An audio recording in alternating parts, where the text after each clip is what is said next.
got luck on You told me it was like 100. it. Was just so easy. It was straight, same level. Plenty of like trees blocking cross, but it was just so easy. But you used to go play when you were younger, right? I used to play golf a lot more with just friends and family. Never played like on a team, and I didn't do it often. And I would play brother, uncles. My backyard, we would always put out like a bucket and do chip shots. That's fun. You know, stuff like that. We would kind of rude, but we were kids. We just used all of the neighbors' yards and didn't even ask. But they didn't care. Mean, there's no fences. They didn't care. So we set up golf courses in the backyard, and I do mini golf courses with a bunch of wood and build stuff. Never got too good, you were though. Building platforms and I would build like, barriers. Yeah, I would Sweet. out of lumber and stuff. It was fun. Did you make like roundabouts and stuff? Yeah, I'd drill like holes and it'd fall through and go through this mechanism and switches and stuff. I only had like 2 really intricate courses because it turned out to be a lot of work, and I was like 10. It is. But it was fun. Did you get turf? What'd you do? Stable? No turf, just mowed the grass really low. Oh, you did it in your lawn? In my lawn, I see. and I would mow the grass really low and then make it higher in certain spots. And roll it out. It was fun. It was a lot of fun. That's pretty funny. But when you mow the grass really low, you got to take care of it because it kills it. Yes. Kills the crap out of it. Yeah. Which makes me wonder about golf courses. They must... There is no wondering about chemicals how and terrible crap. it is. Yeah. Because it looks so unreal. You talking about all the ones in the desert?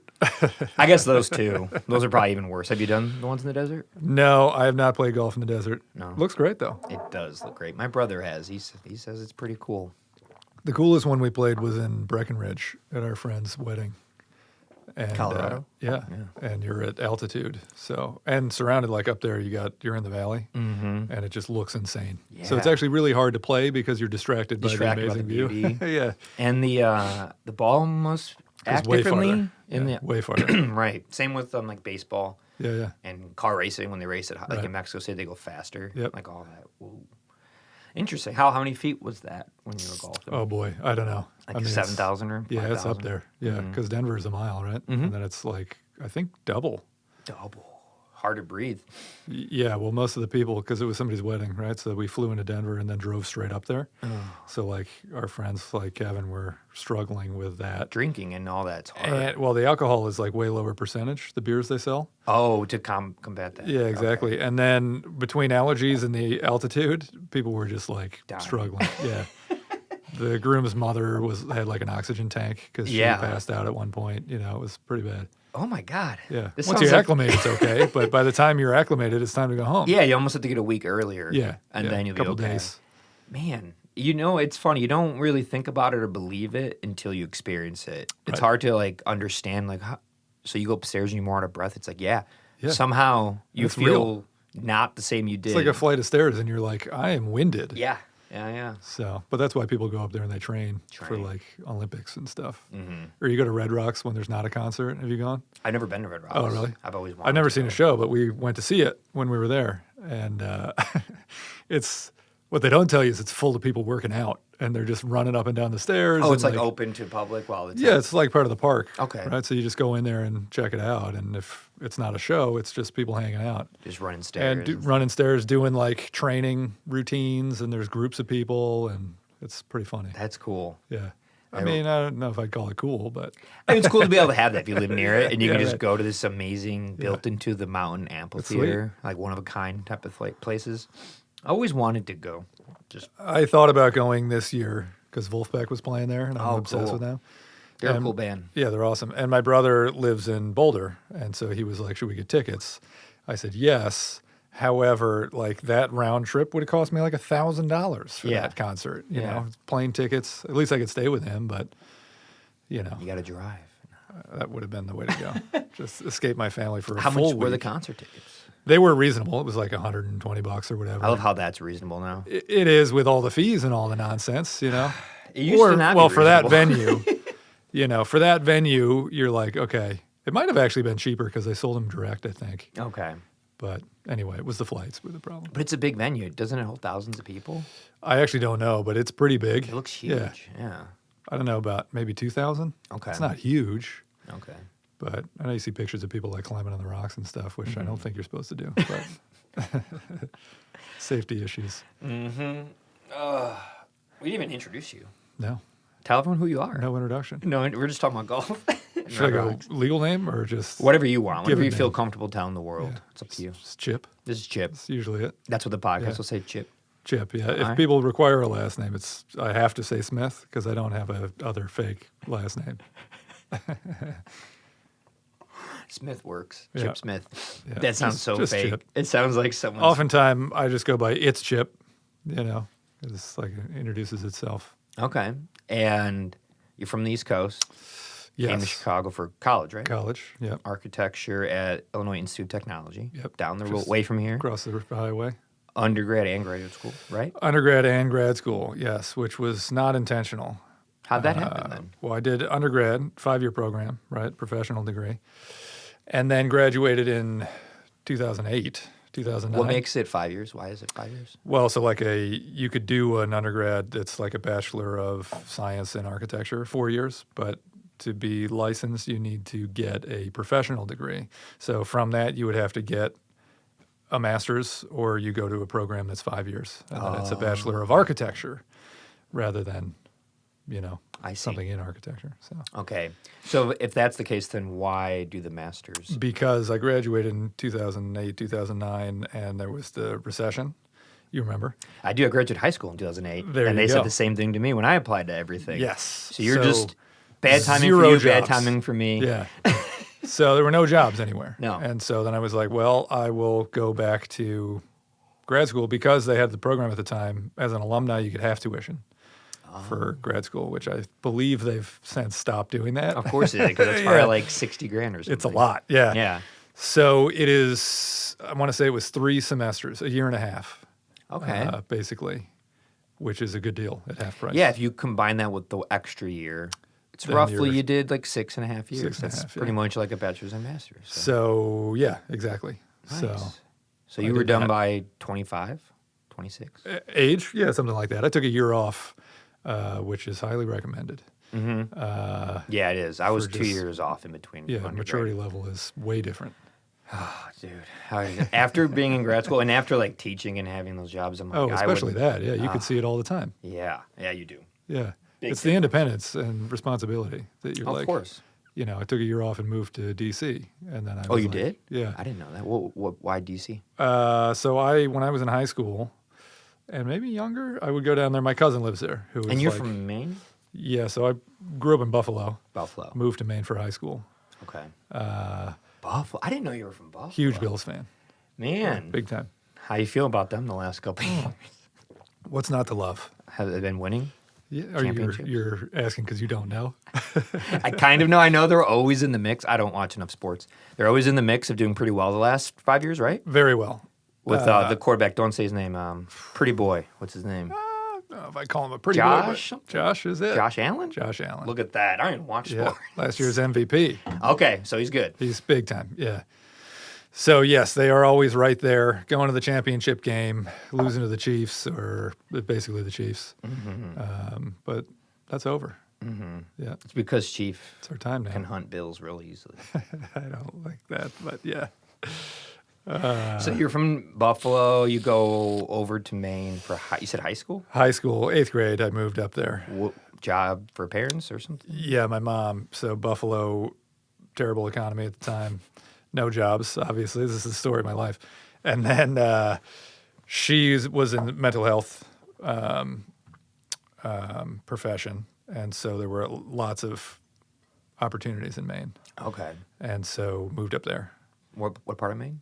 The mid-coast. Mid-coast. So we moved to Appleton, which is teeny tiny. But it's beautiful over there. It's beautiful this time of year, which I love that as a saying. It's beautiful this time of year. Yeah, it's beautiful. Other than that, it's terrible. Yeah, isn't that what they do on V103? They're always like, when somebody calls in and they're like, oh, where are you from? They're like, oh, I'm from, Kankakee. They're like, oh, it's beautiful this time of year. It's like their go-to. As long as it's like between May and September, you can just say that about anywhere in North America. Mm-hmm. That's beautiful this time. Yeah, it actually is.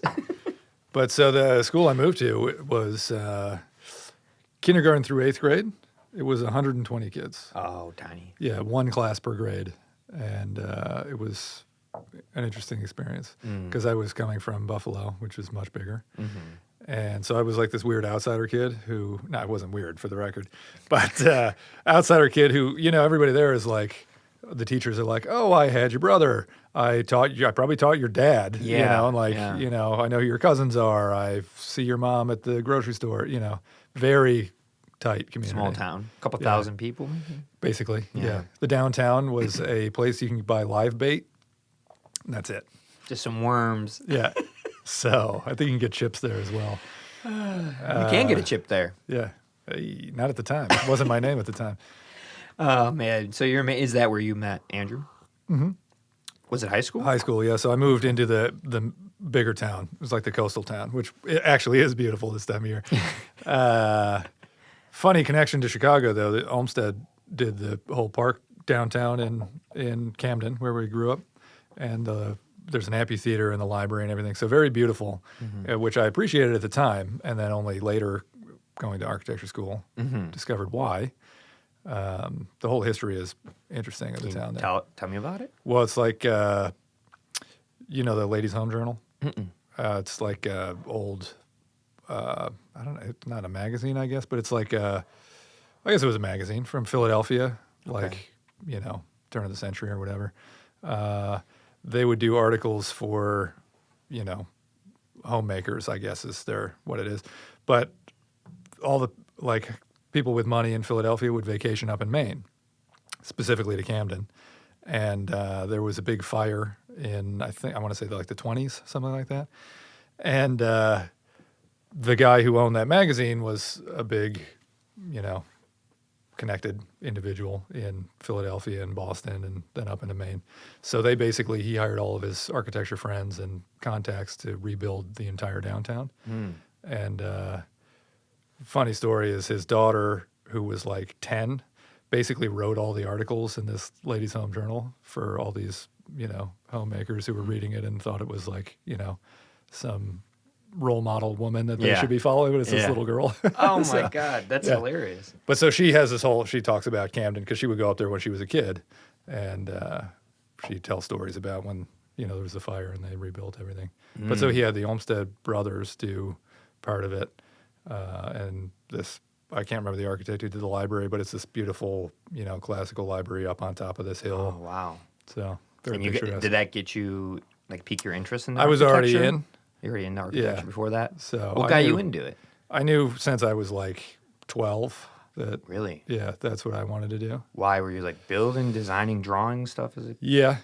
Like in our free time, my buddy and I, we would draw, like I had grid paper and I would just draw floor plans of, houses. I would do the same thing, Chip. Yeah, there you go. So my old notebooks are so dorky and nerdy because they're just gibberish of like drawings and measurements that are arbitrary, like make no sense. I didn't organize anything well. I just would just do stuff and like make things. Yeah. I built any opportunity when I was like in elementary school or middle school to build physical models of stuff. Legos, Connects, Erector sets, Legos, Lincoln of course. Logs. Pretty much just Legos. Legos, okay. Yeah.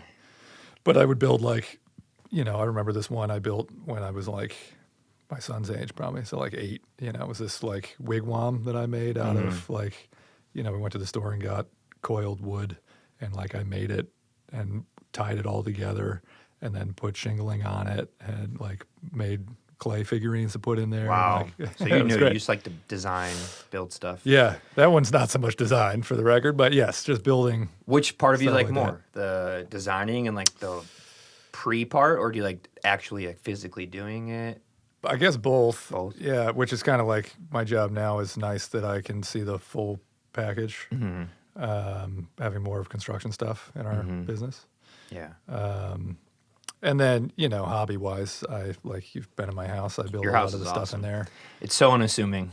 Yeah, from the outside. The most unassuming house ever. On the outside, you're like, oh, it's like a little, it's like a flower shop. Yeah. Not a second story, but it's like, I'm not going to go into detail. It's your own home, but it's cool. Well, as soon as you go The in and inside's then all of a sick. sudden you go down farther and then you're like, oh, this is way bigger. Yeah, it's like, you're like, wait a minute. It looks like it's 10 feet tall outside, 11 feet tall, and you come inside, you're like, oh, it's like 20 something. My neighbor popped in yesterday. He'd never been inside. And I was always like, oh, yeah, you should come in, So he ran into Allie outside and she's like, oh, yeah, come on in and peek your head in. And he goes, oh, yeah, this is exactly what I expected. And I was like, okay, nice one. Yeah. Nice one. There's no way. It's cool. The open floor plan, you don't see a lot of it in Chicago unless, the only time I've seen it are people who or engineers and architects, and they like do their own work on their house, then I'll see it. It's not often. Well, you see the same ones in like those new build condos. Yeah. But they're all 8-foot ceilings and they're all laid out exactly the same, and they're super narrow because they always have the walk up, so. What the tallest part of yours, what is it, like 20 feet? In which part? Of your house. Just in general? Yeah. The living room is my favorite part because it's a 20 by 20 by 20 cube. Yes. Okay. So I thought that's pretty much it. I guess technically in the back, if you stand in the kitchen where you're in the stairwell, all the way up, it's probably taller because that's probably 30 feet because then you're at the pop-up. Yeah, so it might be 35, but. Only if it was like a 2-3-story building, then you could just put the atrium in there. 50 foot. Yeah, that's the drums selling would be point. fun to record in there. Yeah, well, your room now would be great for drums. Yeah, put them in the living room there and let Joe go. That'd be cool. You could do so many interesting room mics. Totally, we could. You could put one in your master bathroom. You could put one in the shower. Record a bounce. See, we'll draw it up in our notebooks. So, as a kid, you were just into that stuff. Why architecture, not like civil engineering or a form of engineering that is related to it? Anything? Fair question. I guess I was more, at the time, it was much more like houses, residential. Okay. And space. Like, as a kid, I was always very particular about my room and, like, laying stuff out and putting lights in. And, it's much more like, thinking back, I've been, the apartment that my mom and I had was like definitely out of the ordinary compared to like friends' houses. It wasn't anything fancy, but it just happened to be sort of lofted, second floor in a very old house. And the way they did it was just more interesting. It had that sort of double height space and the staircase and open stuff, and still had the private rooms off of there. So, there's aspects of that definitely are in my house now. Subconsciously, probably. Yeah. Or just because it's cool. It also could be the creative in you. Because out of all of those disciplines that might be related to STEMs, architecture still is like considered an artist. Like people that are kind of like in the artist technical realm. The hybrid of that. Yeah, it's like a hybrid. Because at the Art Institute of Chicago, when I went there, it was when I first met you. I was a student there. And the only science degrees they had were architecture and art restoration. And sure. So they had a lot of architecture students there, but that's as far as it went, as far as being like technical, it's an interesting discipline. Well, historically, it would have been like a Renaissance man. Yeah. Was the point. They were supposed to know everything about everything. Yeah. Because they really had to, designing cathedrals and stuff like that, way back when. Because nobody else knew how to do any of it. Do you know? I'm sure you had to learn about how they did all that. How did they make? Yeah, we had history classes. And what were the methods they used to make these massive 200-300 foot cathedrals 800 years ago? I mean, it's science. Structurals in there, spanning across. I mean, there's still things they don't know about, like the Pantheon. They don't really know how they made the concrete. Yeah. So there's questions. Yeah, with your experience, it's probably, you look at older things and you're probably like, how did they do this? Well, a lot of it is like, you know how they did it. Well, not that specifically for material science, but in general, you can look at like an old cathedral and you know how the system works. The problem is like, you look at that and you're like, you could not get anybody to do this now. No, you couldn't. Like, they'd be too busy looking at their phone. Yeah. Aside from that. Well, how do you get someone to volunteer to do something that won't be finished for 3 or 4 generations? Yeah. You know what I mean? I mean, that's a whole thing. For sure. Yeah. But I mean, like the biggest takeaway when I studied abroad and I was going to just cathedrals all the time, you're like, man, I get how religion is so big because like, you imagine the people living in the conditions in Paris when, Notre Dame was done. Yeah. Right? Yeah. And what their daily life was like. And then they go in there. Yeah. And you're like, whoa. Okay, this is how you convince people that God is like the greatest. Yeah. But like the amount of money they had to spend on that, it's crazy. But that's why they're so poor. Everyone else was so poor. They just used all the money they should have gave them. Shovel it in there. Yeah. But yeah, you can't. The artisans, like even if you go not even that far back to like Frank Lloyd Wright building houses, sure. Like the artisans that he got, it's really hard to find. And if you do, nobody's going to pay for it. No, it'd be $1,000 an hour to get someone who can hand carve into marble. You want me to build your house? Like I could do that, but nobody has that budget. No. That's why the coolest homes are usually people who have $100 million. Then they do have the budget. Well, then they spend it wrong. Yeah, then they spend it wrong. But yeah, or you get like craftsman people who, know how to do that stuff themselves. And then, Yeah. you see that all the time in cool magazines. Mm-hmm. That's what my uncle's doing right now. He's 63. He's been a carpenter since he was 16, dropped out of high school. But he's like a master craftsman of wood. And he's essentially got out of doing all the framing and building stuff. Now he just has a custom workshop in his backyard in the middle of nowhere and just builds the most intricate wood pieces for really wealthy people for like their porches, their houses, their fireplace, a mantle. Builds really cool high-end stuff that takes months, $20,000 just for a couple pieces of wood, and just cool things. But I wish he just got into it early. He got into it because his body's destroyed from framing for 40 years. Yeah, because it's way harder. Way harder. So now he does it, but it's so expensive. He only has wealthy clients on these massive lakes in Indiana, you know? So this dude who did, the spiral staircase in my house? Mm-hmm.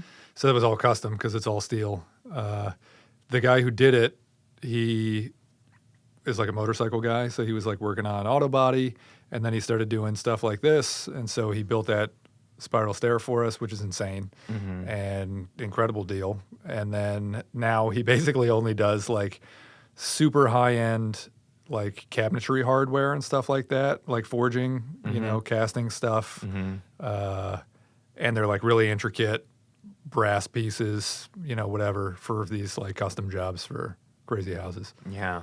And it's a funny transition that is exactly that, that now it's like unattainable for me. Yeah. I like caught him at the perfect time where I was like, this is what I need. And he's like, oh yeah, let me try to do that, because he'd never done it before. Yeah. And now too hard. Now he knows. Well, now he's like, I can make way more money doing this crazy hardware. Yeah. But at least you got to try it on you, like a test run, Dude, worked out great. Yeah. Was it made in one piece? Like, how did it put together? No, he assembled it in place. Ooh, okay. Yeah, so they ordered all the steel, and it's out of my garage. So there's like the main tube, and then the base plate, capped it off, anchored it in place, and then he had to make out of angle iron the actual triangular tread shapes. Yeah. Tack weld it all together in place, and then I'm trying to remember the order of how we had to put it together. Then the carpenter put the treads in, which recessed into the angle so that they were hidden in there. Put all that together. Then he had to do the posts for the railing, and then welded all the metal coil on there, basically. And it was really funny because I was obviously there for the whole process. Yeah. As he started putting it together, it was like so flimsy. Put the wood on there, and like it's flexes like crazy. Once he started like tacking all those little pieces on, and then it just like got so rigid. Solid steel. Yeah, it was cool. Wow. Must have smelled bad in there. Wasn't too bad. He was mostly just tacking it in. Okay. So that's cool. We must have had the roof down at the time, but there was a period of time when there was no roof, and it would like snow down into the building, which are some of the coolest pictures I have. Wow. Yeah. That's cool. Yeah, the whole process was wild. That roof you had put on, those are some big pieces of wood, too. Well, so that was all there already. Oh, it was? Yeah, because they were going to do a second floor that they never did. Oh, but so it has a structural integrity for They put all the floor story. joists in, yeah, and then they covered it with plaster. What a waste of that kind of wood. Well, not now, because now I get it. Yeah, now you can go up if you ever wanted to. If we ever wanted to, which we won't, we do it in the back. Okay. Yeah, we're still trying to figure out how to get on the roof because budget. We didn't put in any access to the roof up there because it would have been a lot because there's beams that we had to negotiate around. Yeah. So now I'm trying to figure out where I can put another stair to get up there. Yeah. So I have an idea, but I would need another spiral staircase, and that guy won't build it for me.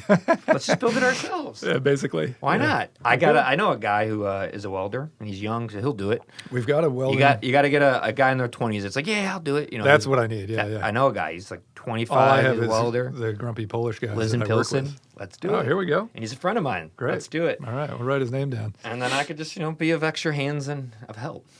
That's it. I just like building stuff. It's or being around it. It's really cool to see something go from nothing, an idea, to it's a physical thing you can interact with that could be there for 100 years. I have no patience to wait either. So like when Allie and I will talk about something to do at home, because I always need like some project because I have a lot of time to waste. And it's not always golfing weather.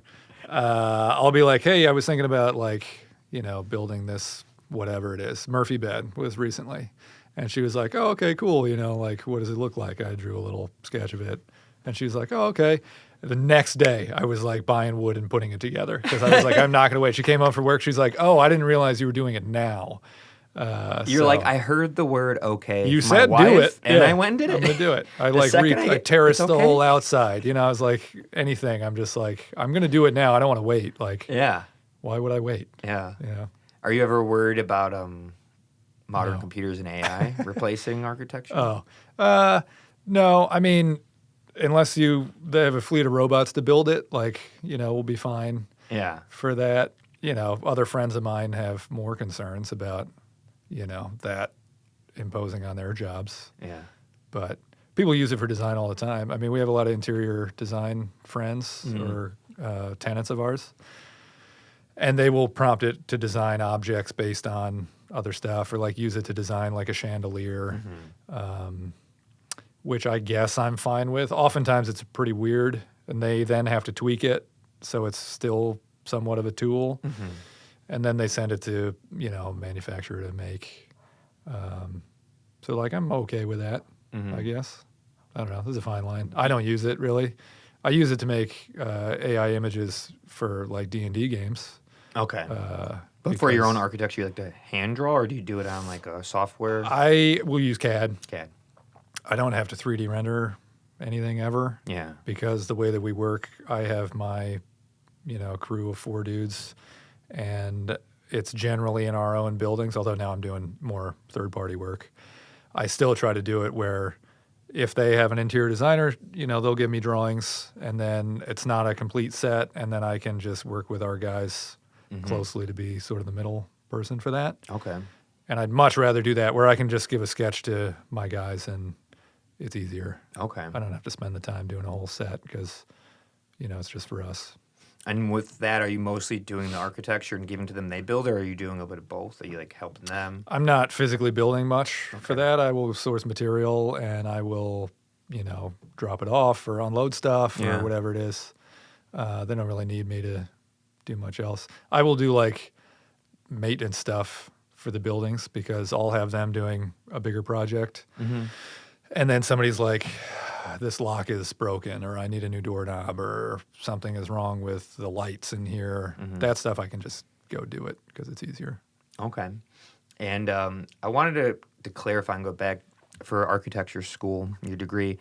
What was like the main focus? Because I know there's probably different focuses and disciplines. Yeah, well, the undergrad is pretty straightforward at IIT. For the first 3 years, it's all a material study. So they break it down like, it's been a long time, but The tensile strength. yeah, the first year is more spatial stuff. Okay. Second year, then you start doing material. So you do brick for a semester, and then you do timber for a semester. I hope that's the name of the classes, by the way. Basically, it's just it called is. brick. Yeah. The next class is called timber. That's the main studio. So you'll have your, you know, math classes and structural classes, and you have to do your humanities, stuff like that. But the main studio is the thing you're doing 3 days a week with the most of the time. Okay. That's the only thing that really matters. Okay. You know, And do you not study a failing lot the other of ones. failed architecture too? We did have The bridges classes. and skyscrapers of the world that are horrible. Yeah, we had classes where there was like inspectors from the city who would come in and tell horror stories about glass falling out of high rises and stuff like that, which is pretty traumatic. Horrible. Really bad. Really Yeah. bad. But Like, those are pretty generally rare. Yeah. Well, it's taken a while. We've learned a lot. Now they're more rare. Right. But yeah, you have second year, then you do brick, then you do timber. Third year, then you do, I forget which order it's in, but it's steel and then concrete. And then when you get fourth and fifth, then it's basically you go into a lecture hall and the professors all present their curriculum for the semester, what they want to work on. And then you fill out a sheet that's your priorities, like who would be your number 1, number 2, number 3. Usually you get one of the top 3, and you basically rank them from there. And then the professors all take that, and then they go and they decide who they want in their class, which is pretty funny. But so you get a reputation eventually of like, they'll ask, oh, did you have Chip in your studio last year? How was it? Oh, he was good, or he talked too much, you know? And then they'll decide like, you know, start passing students around. Okay. Which is pretty funny. Like they're an organization trading players. Pretty much, yeah. Doing a draft. But there's Like doing enough drafts. different interests between the students and between what the professors are delivering that it's usually fine. Okay. And then what about the masters? What was the focus for that? For That you? one is all thesis. Okay. So you basically decide what you want to do and find an advisor, and then it's all self-driven.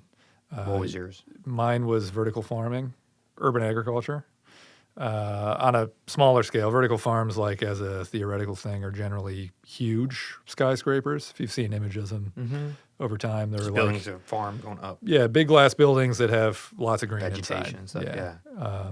Mine I don't was see them as more- much around Chicago as I've seen them in other places. Well, you probably have only seen like design ideas about it. 'Cause Yeah. there's not a whole lot that actually exists. Maybe that's what I've seen, images or something. I'm like, oh, it's there, but it's just like AI'd in or fake. Yeah, it was really popular at the time. Okay. In, 2009 or You whatever. never wanted to go for a PhD, huh? No, I didn't didn't wanna see teach that it. was necessary. Yeah. You only need a master's to teach technically, so I guess terminal degree to get like a tenure track. Yeah. No, Or could you also get hired at like bigger private firms and stuff if you have like a PhD? I don't know. I mean, if you're getting a PhD, you're going academic, right? Yeah, but there's some private places they want like a high-end person to run because it just looks good for them. They're a big company. They have a PhD who's in charge of the, you know what I mean? Yeah, maybe. People Never thought do about that. I guess it does. The master's, yes, because that also, it looks good on a resume and Absolutely, whatever. yeah. But generally in architecture, it's pretty much contacts, Okay. who you know and are at different firms. But my thesis was not on the large scale like that. It was much more specific Chicago, and it was identifying like building types like the old manufacturing buildings that are all timber and brick, heavy load in there, but now are all like residential, right? Which is as low as you can get. So it was taking that and then sort of integrating vertical farms, which do have a lot of load for whether it's hydroponics, so you get a lot of water in there, Yeah. and then having housing within that. And then, you could have it as a co-op or something like that, different ways to make it work Yeah. in a business sense. But then, you have all those buildings throughout Chicago in all different neighborhoods, and then you start to actually get food production within communities. That sounds awesome. Why don't we do it? It's cool. Yeah. Somebody needs to pay Expensive, for that. a lot of money. Yeah. Doesn't have to be crazy expensive, but yeah, there's a sticker price on that. We're probably just gonna build, more condos in West Loop You will actually now just tear them down and put hotels in, apparently. and more tech industry. Yeah. I miss when we had a bunch of steel and bad quality air. Well, I mean, closing that power plant over here was a good idea. But, Yeah, I've always been into it. My dad worked at Ryerson Steel. I'm sure you've heard of Ryerson Yeah. Steel. Big company they built the Titanic. They supplied a lot of the steel for like Empire State, Sears Tower, all that stuff. Really cool stuff. No more. They're not. They went overseas a long time ago. He was it booted is. after 40 years. They're like, well, gotta go. We're moving. Yeah. You want to go to India? Well, Buffalo was a big steel town. I mean, Buffalo, Midwest. I mean, Detroit, Pittsburgh, South Bend, Indiana, Gary, Chicago. Yeah. Not as much anymore. no. No.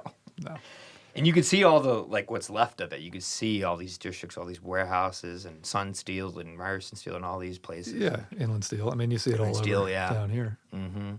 What brought you to Chicago? Why go to school here when you're way East Coast? Why come here? IIT, basically. That segues back to when I was in high school, I would go to D.C. for the summers. 'Cause Right. my cousin was there, Yeah. still is. He's a landscape architect. Okay. Very well established there. He's been there since forever, basically.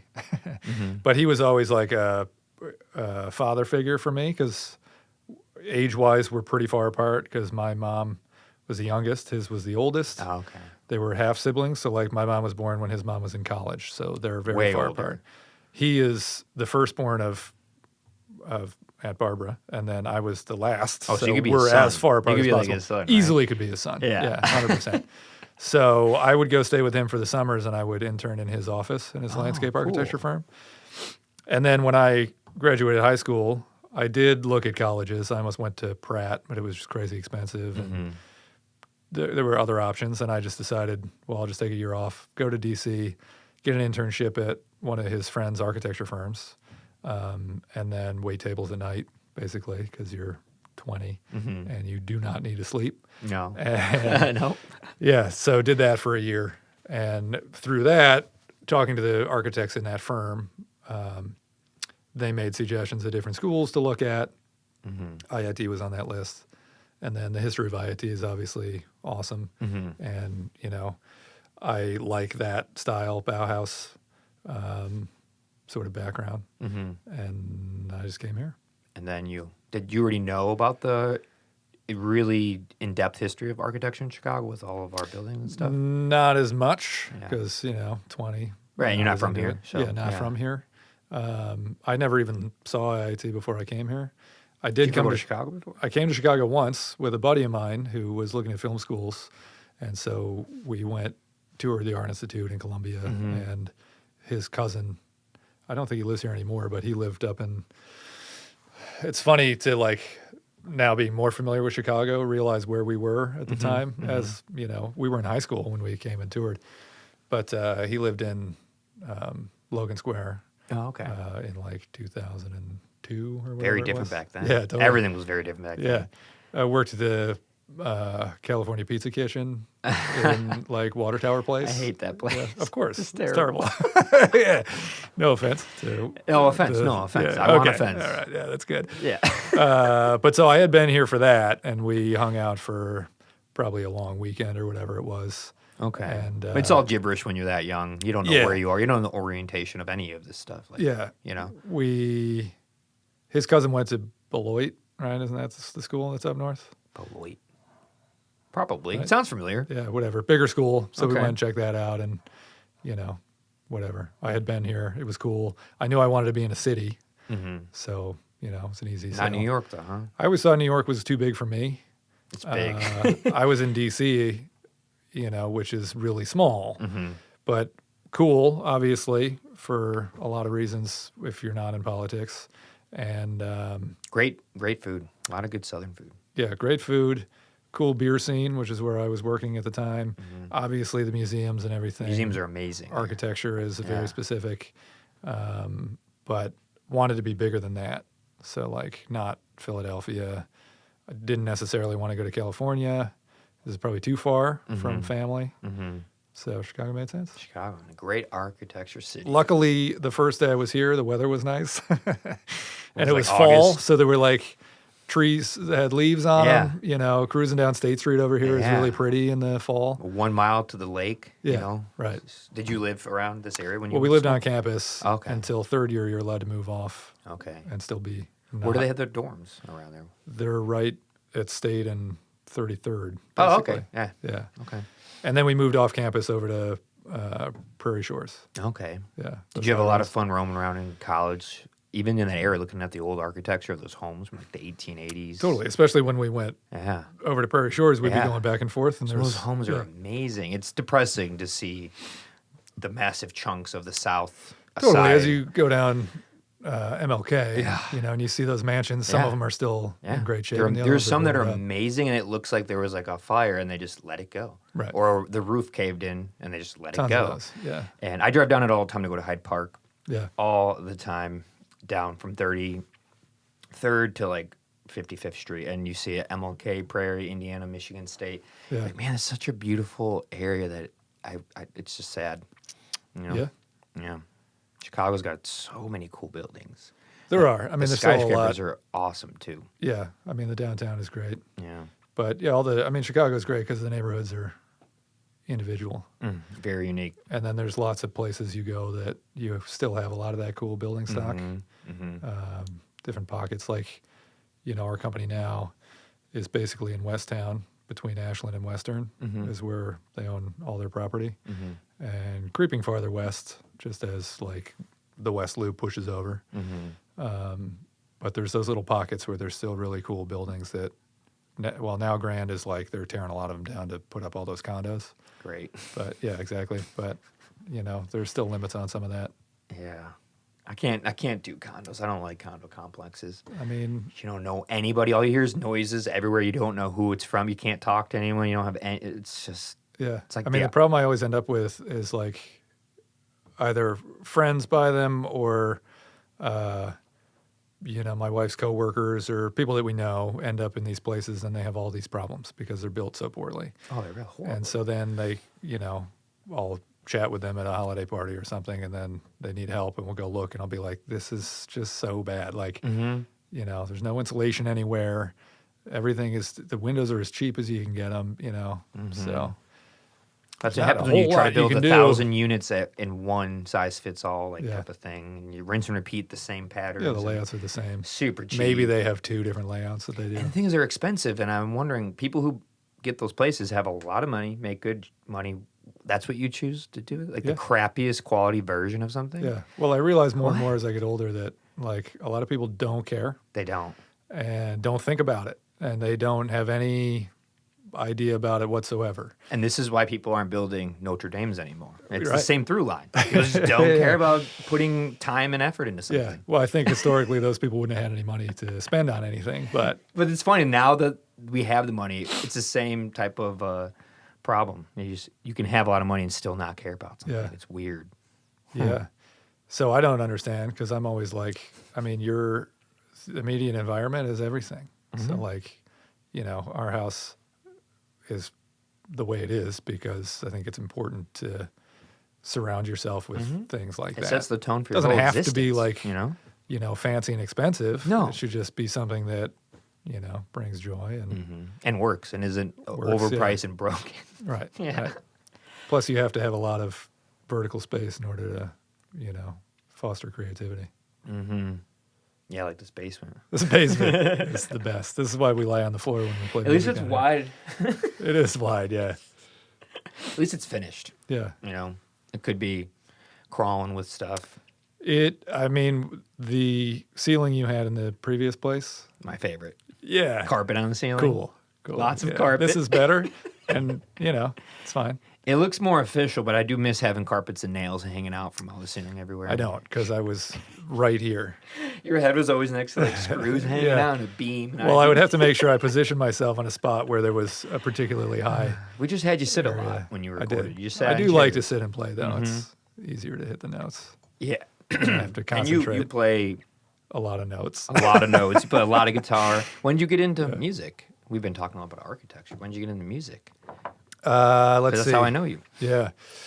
I mean, when I was young, I played violin for a year when I was like real young, and then saxophone when I was like a little bit older, but I was pretty small and it's really heavy.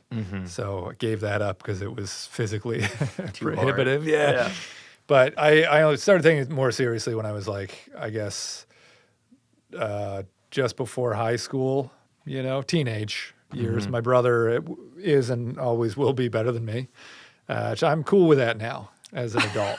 Like, you know, I can accept that. He's just been playing longer, put more effort. He's played a lot longer. He did it much more seriously when he was, you know, the age when you're learning as like a young person. That's the best, most important time. Totally. Yeah. So I don't admittedly have a lot of like musical knowledge technically. He does. So he would teach me some things. I basically learned from playing along with CDs and, you know, guitar tabs. My brother would show me stuff. Tabs. Yeah, exactly. Yeah. And then just like playing songs with buddies, you know, like Andrew and I played together in high school. Oh, you did? You were in a band in high school? We had a band in high school. What was it called? Play original stuff. Well, we changed our name every time we played because we do like talent shows and whatever. But we would get together all the time at our buddy's house and we would just kind of jam around. Played a lot of Incubus and like, what else? Some Fish songs. It's like early 2000s? Yeah, we graduated high school in 2003, so it would have been. Same year as my sister. You guys are the same age as my sister? Okay. Man, that's fun. That was a good time back But yeah, we just jam around. I didn't even really play guitar at the time with them as much. I was like the front man. You were the front man? Yeah. Like singing? Yeah. Oh, wow. And I'm thinking of Romancoke. Blue or purple hair. You had purple hair? Yeah. Wow. And then Andrew basically played guitar, and he was so anxious about it, you know, like messing up the thing. So he was like much more focused on that. And not that he did mess it up. He was just like very focused on it. And then our buddy who was like, he became more like a metal shredding dude. He played guitar, and then we had various drummers. Okay. And then our other buddy sort of played bass, you know. And we would just go hang out at their house and just jam music all night. Play shows or anything? Played like talent shows and things like that. Okay. So we played Hate to Say I Told You So by the Hives. That was huge at the time. Yeah. For one, and then Character Zero by Fish. You know that one? I know Fish. I don't know Character Zero. It's much more because Andrew was in the band, right? So it had to be like the songs that Fish did that were not jammy. They were much more like the, radio songs. So that was a good one. Okay. 4 of you in the band?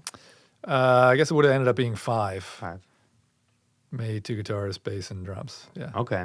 And then after high school, you go to go to college internships. So the band kind of just dissolves. Yeah, we all went our separate ways. Yeah, and then I started playing much more myself, acoustic stuff, singer-songwriter type stuff, learning like Jack Johnson songs and Brushed by Fairy Tales. I haven't heard that album in a long. I used to love that album. 2002 I still every came once out. in a while, like there's so many songs like that you're just hanging out, sitting on the couch doing whatever, and they pop into your head and you start singing Bubbly Toes comes on, whatever that song is or called. whatever. Yeah, that comes on. Everyone's just like, ba, ba, da, da. Like everyone Everybody knows it. these stupid songs. Yeah, they're so catchy.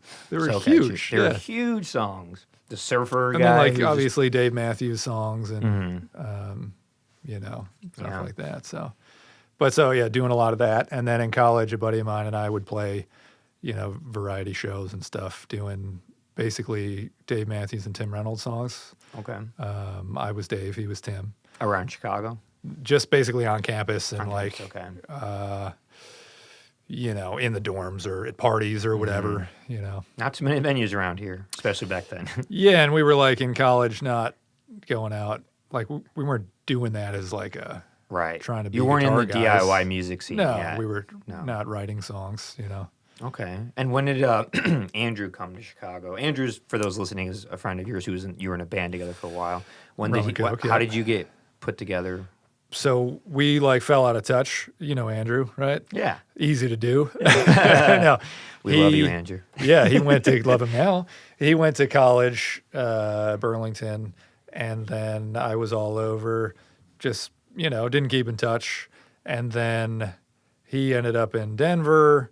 I was here in Chicago, and then he was moving here for work, like years later, right? I think emailed me or like a LinkedIn message or something because we didn't have each other's phone numbers. LinkedIn message. Because we knew each other pre-cell phones, so we wouldn't have had numbers. So I got a message from him, and he was like, hey, I know you're in Chicago. Want to hang out or whatever? So I was like, sure. Found him an apartment in Pilsen, really close to my house. And then we just started hanging out all the time. Basically just like nothing ever happened. Yeah. And then started playing music. He had all those Pocky Maven songs that he had done, sort of finished or whatever. What year would this be, like 2014? It was right before Orson was born, so it was 2015, 14. Yeah. Okay. It was December, I think, of 2015, because then we had our son 6 months later. Oh, this makes perfect sense because you guys came in November 2016. Yeah, exactly. So about a year, you worked on it for a year and reached out. Okay. Yeah. Cool. But so we took like songs he already had, and then I would basically like make some changes to them, structure. If I was going to sing, I would probably change some of the lyrics to stuff that I would prefer to sing. And then I would add, way more notes.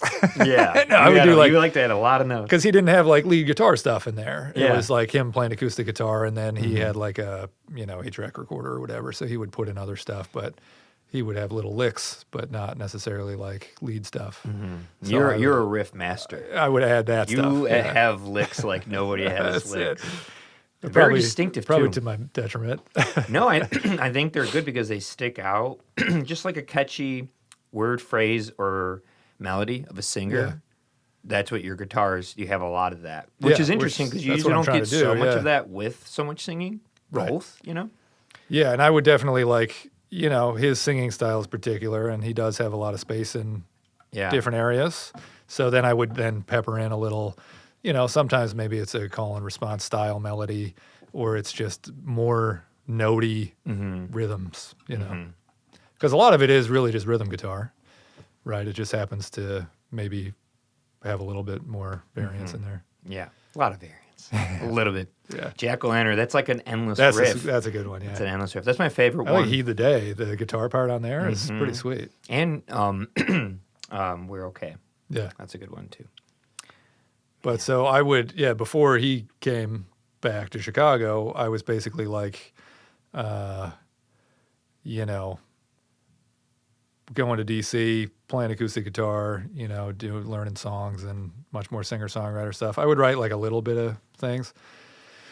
And then we had that thing in college, and then I started doing more like the Haymarket Brewery. Mm-hmm. So I worked there when I was going to grad school, when I had like 3 different jobs and was in grad school. Classic. Again, still didn't have to sleep. Yeah. In the back, they had the drinking, I don't know if they still do, the drinking and writing theater, where these guys had this theater that basically was supposed to be, their whole thing was like all these old Chicago like poets and stuff. They were all alcoholics, right? Mm-hmm. So it was all the sort of intersection of alcohol and creativity. That was their whole thing. So some of the shows were like, a bit in your face of like actively getting drunk while doing the show, which is maybe cliche or whatever, but it's fun. Other ones were more like audience participation of getting involved in that. There was one that was a game show where certain things would happen, but one of the things you could land on was like, it was a bit of a history of Chicago game show. One of them happened to be like Chicago blues. So I don't know how I ended up in this position, but I ended up being the guy who would play Chicago blues songs if it came up. So that was the reason I grew the mustache in the first place. And I had like a bowler cap and a 3-piece suit, and I was like the little Silvertone amp. Yeah. And I had that guitar that's behind you, with the lipstick pickups. Yeah, that 1448. Yeah, exactly. So I was playing that, doing these Chicago blues songs, and it was every Saturday. I think you had some recordings or something of something around that time. Yeah, I started doing somebody, a woman was singing. Yeah, I lived with Danielle, who is now back in our band, by the way. And I had Mild Mannered Man. Yes, which I have this album that's more like conceptual. That's like more fingerpicky, folky sound with her and I doing. Either most of them were sort of a duet of some kind, but. Other ones are either just me or just her. Okay. She didn't play instruments. It was just me doing guitar stuff. Okay. And we would do more shows that way, a lot more shows. Play like Quenchers and... Like the 2015 era? Yeah, in there. Or no, it'd be before that. Yeah, before Andrew came back. Before he got here. Okay. So Quenchers not around anymore. Yeah. Rip. Free Popcorn. What was that? Western in Chicago? No, Western. Fullerton. Yeah. Yeah, we're up there all the time. Yeah. But the best irony that I talked to Lauren about, two-ton Jack, who's not two-ton Jack anymore. 3-ton now. 3 tons, yeah. Is that now, like, it's the best metaphor for, like, his life now, is that it used to be Quenchers, which was, like, awesome, great beer, cool venue, and everybody would play there. Now it is his kid's pediatrician. Right? Oh, it's a doctor. Yeah. I thought it was a daycare, but pediatrician. Yeah, there you go. Even better. That is really funny. Yep. From only if those kids knew.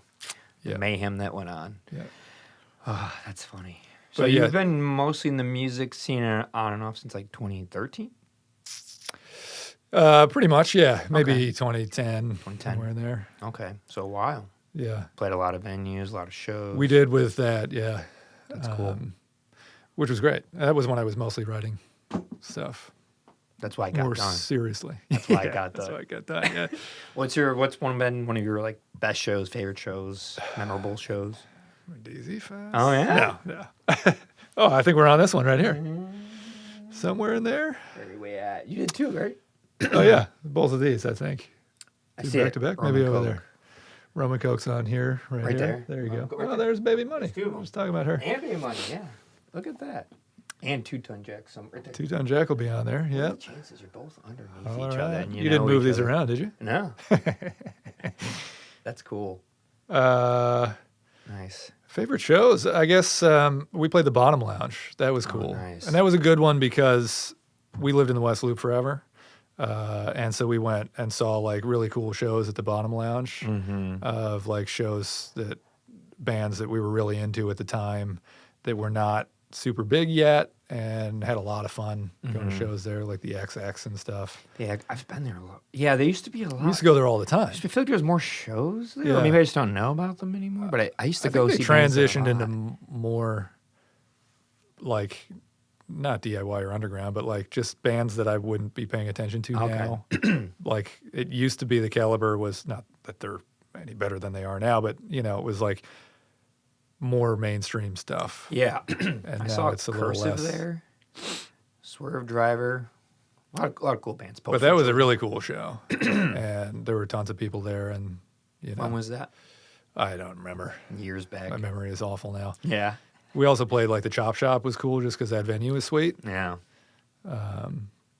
So, and then we played like a lot of street fest, but those always kind of suck. Why? Why? Well, it's daytime. It's hot. Yeah, we're not headlining those shows, obviously. It can be hot. It's probably sunny.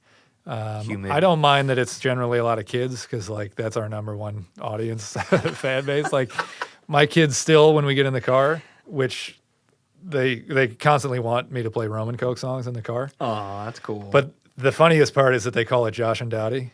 And it has nothing to do with Andrew. And he thinks it's really funny because my kids love Andrew and vice versa. But it's just funny that they call it Josh and Dottie. He's like, God damn it. Josh and Daddy's band. No more Andrew. Oh, that's so funny.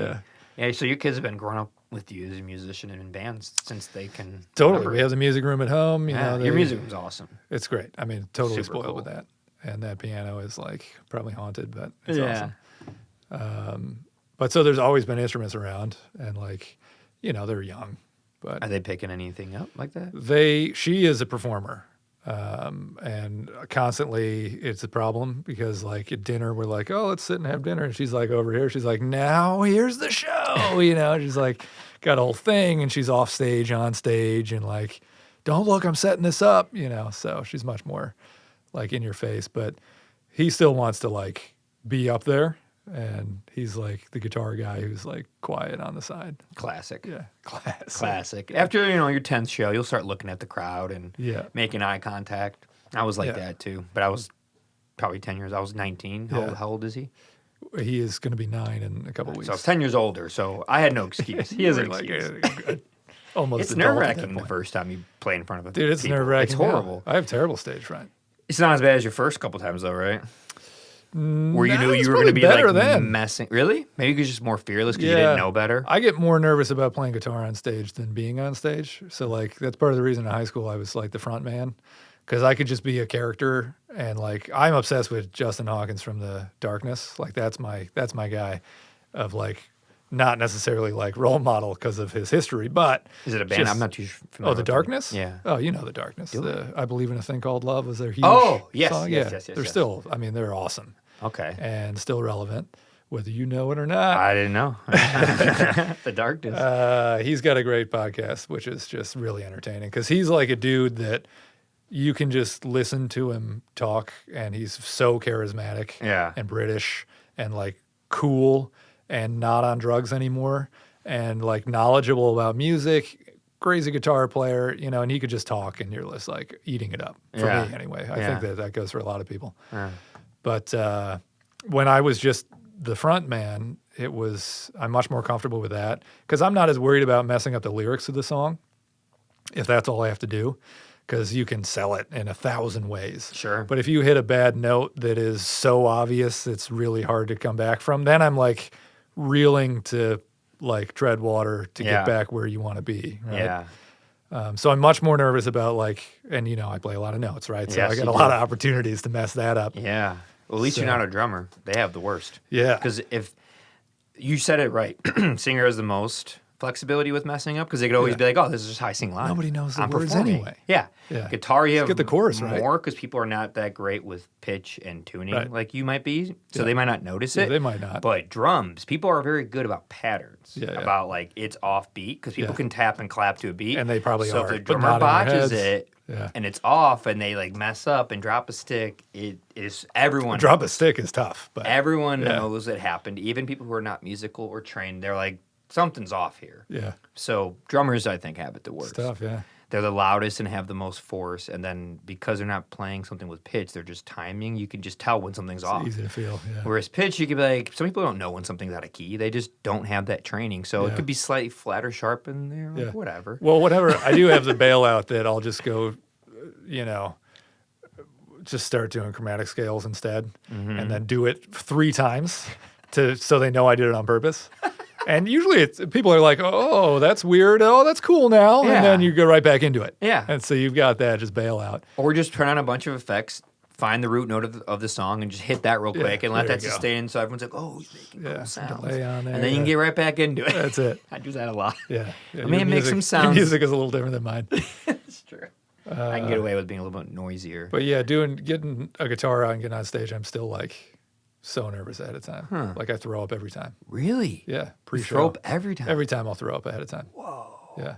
Never went away. Just once, Just yeah. Your esophagus must hate you. It's really not that bad. It's not like you've been thrown up for 24 hours like you have a stomach bug. Then you're in trouble. But just one time, I'll probably have like 2 beers, and then I'm good. Okay, so is it the throw up then the beers, or is the beer then the throw up? Usually it's the throw up and then the beers. Yeah. Okay, so you're not throwing up the beers. That's good. Generally not. Man, I didn't know that. I remember you getting every time, dude. Yeah. Did you get nervous before we would record anything? Do you ever get nervous for that? No, I don't get nervous about that. Just performing. Yeah, like we're prepped. I mean, we're prepped anyway. Like we would practice a lot, but it's just the being on the stage and in front of people. Whatever, yeah. Yeah. Making mistakes. Usually, if I get through the first song, I'm fine. So generally, when we put the list together, I'm like, all right, let's start with one that I'm not going crazy on because I need to ease into it. Ease into it. And like if we're playing New Orleans or something like that, where I'm just doing rhythm guitar and singing, that's totally fine. That's okay. So it's when you have to play like distinctive riffs throughout the whole. Okay. Yeah. Huh. Because I'm doing a lot of work, and then I'm also doing ridiculous falsetto harmonies. So like, yeah. That's fascinating. I definitely got over it. It doesn't. You get nervous. I get a little nervous, but I don't get scared. And within 1 second of talking, it just goes away. Yeah. You just get like the nerves are like, oh, I have to go do something, like those kind of nerves. Yeah. But not like panicking, stomach aches, throwing up, anxiety. A lot of people have it. A lot of famous people. Of course they do. I get why you have it. I totally understand. John Lennon always threw up. Wow. Yeah. From what I hear. From looking into this. Yeah. I'm sure it gets problematic. If probably somebody just tell me what I want to hear. Every single day. Yeah. You probably shouldn't be throwing up every day. Then it probably gets dangerous for your body. Man, yeah, nerves are real. No, I mean, I think you're kind of crazy if you're like, I feel none. I'm like, nothing. I'm like, well, I mean, I put a persona on usually. And like, you got to like pump yourself up and be like, a lot of times it goes between 2 things. It's either, all right, I'm really prepped. This is awesome. I'm really good, like trying to affirmations, or it's just like, nobody cares. That's the other one that works. Where you're like, I can make a mistake and nobody's going to know, like I sing the song wrong. Like nobody really knows, and then I can rhyme on the fly if I say the wrong word or it doesn't matter, That's what I always tell artists. Don't let people know when you make mistakes or mess up. Yeah. They don't know. Yeah. They don't know. And first of all, they don't know what's going on. Second of all, they're just there to be entertained. They're worried about themselves. They're worried about some girl or some guy, their job. They're trying to get drunk. And lastly, they're not up there. You are. So who has more guts, actually? Who should be more nervous? You or them in life. Right. You're the one who's putting effort and trying to perform. You're the one doing it. So you should actually be less embarrassed because you're being more of They yourself. may or may not have paid to see you. Yeah. Doesn't matter. That's on them. There's that too. Maybe they're not even there to see you, so get out of your own head. Yeah. And then it doesn't matter. We're all going to die. Don't make a big deal of it. We're just having fun. That's more of a maturity thing now. Yeah, like, it's not a big deal. As you get older, you can say that, but when you're younger, you're like, this is everything. It takes time. It took me, I was horrible on stage at first. Couldn't talk, couldn't look at anyone, back to the crowd. Yeah. Now it's whatever. Well, there's plenty of people who like I would prep crowd work ahead of time. Not crowd work like I'm a comedian, but like I would prep at a time that I'm going to like a little joke about a song or whatever it is. Like when we were practicing, we'd be running the set and I'd be like, coming up with ideas of stuff to say. Most of it was just to mess with Andrew to try to get him to laugh on stage because he was so serious. Yeah. He's not going to say that much, which is fine because I'll do it. But like the whole thing where I was like, the one song that I kept saying he wrote about Norah Jones, and it was like on, and eventually he was like, dude, you got to stop because now my girlfriend's getting upset. And I was like, it was mostly a joke at that point too, but it was just really funny, just try to crack him. Mm-hmm. He is very serious on No, stage. I totally would think about that stuff ahead of time just to make sure I'm not, because you still have to entertain people. You do. There's nothing worse than the band that's just like quiet. Yeah, you go to the show, the tune, nobody says anything in between awkward. shows. Then people start talking, and they're like, "Oh, okay, I guess we're done here." So that's what I always tell my friends who are like, just getting into it or whatever. Like, you don't have to like do crowd work and be funny, or like you don't have to. Nobody actually wants to hear like, so I wrote this song when I was doing this, that, and the other. Like that's too much. But you should say like, thank the other band, or like, whatever it is. Say something to engage them, keep them interested, and then do your next song. Yeah, and the only time they care about that is if you're famous or popular. Exactly. Then they want to know. Where did you write that song? Wow. Yeah. Who inspired it? But yeah, until you're that, nobody cares. Yeah. They just don't. Maybe your parents, the first concert or two, and then eventually they're like, it's over. Yeah. Well, they're not there anymore. They're not there anymore. Yeah, that's it. Oh, man. Wow. So which one makes you... Do you ever get nervous with doing architecture, like a big job or a big deal, like similar in the same way that you would with music performing? No, not really. Maybe if it's like a meeting or something with, certain people or whatever. But meetings can be pretty nerve-wracking. Yeah, depends. Usually I'm not like presenting a huge thing to a room full of people or like a client like that, because generally I'm coming at it more from either like a landlord side or the GC side, or just as like an advisor on stuff. So like, it's really not that much pressure for me. Oftentimes I don't even need to be there, and I end up at these meetings, but it's fine. It's funny that that's not that stressful or pressure when it's people's lives, money, and safety at hand. Well, generally it's not a structural issue. It's mostly cosmetic. Oh, okay. See, I think that depends on what you're talking about. I would think if you're an architect who's building like a really massive thing that people can literally like die. Well, there's engineers that would be on them. That's true. Yeah. I would just be nervous being even associated with it. Yeah. No, I mean that's pretty rare. Okay. What are some things you would like to design or build? Sometime sooner in the future. Any big plans or any dreams and dream job or dream gig or dream build? Or you did it with the house? Life, man. The house was it? Yeah. Well, I mean, yeah, for us personally, for sure. I mean, I don't have like a long-term goal like that, honestly. Okay. It's like we're in a pretty good spot now. There's a lot more like we're starting to get more jobs, just word of mouth from sort of this network of more creative people who keep coming back because, I'm a pretty nice guy. And is this your own small company? No, it's the same company I've been working for. Okay. But generally, in the past, it's been much more like within the properties that the owner owns, and then it would be for tenants who are coming in to sign a lease on a space. I would be there to help them figure out what they need in there and then potentially build it for them if they want to hire us to do that, which usually they do because it just makes sense because we're sort of teed up, ready to go, and saves time, and we're not going to gouge them on prices. Okay. So is this more along the lines of like an interior architecture? Yeah, it's generally all commercial in that aspect. It is all commercial because all those buildings are commercial. And then it would be, interior renovations. Okay. On various scales. Some office, some public facing, some, co-working spaces or event spaces, whatever it is. Okay. But now it's more like there's some more storefronts we've been doing, friends' houses, renovating kitchens and building offices for them. Home offices were obviously a big thing during COVID. Do you like that more than being like at a big firm in an office, or do you like what you're doing more? Oh, yeah. Like this job in particular has been good because of the schedule flexibility, because like my wife does not have that, and I then have that probably to more of an extreme, obviously. But I need to be available to like drop the kids off, especially in the summertime. Drop them off at camp, pick them up because the camp ends at 3:00. So she can't do that part. And then, our kids now are only at the age recently when they go to the same school, they have the same drop off and pick up. Prior to that, they were in different places. She was only part-time because it was daycare. So I got to drop them in different places. I have to be able to pick her up at 2:30 or whatever.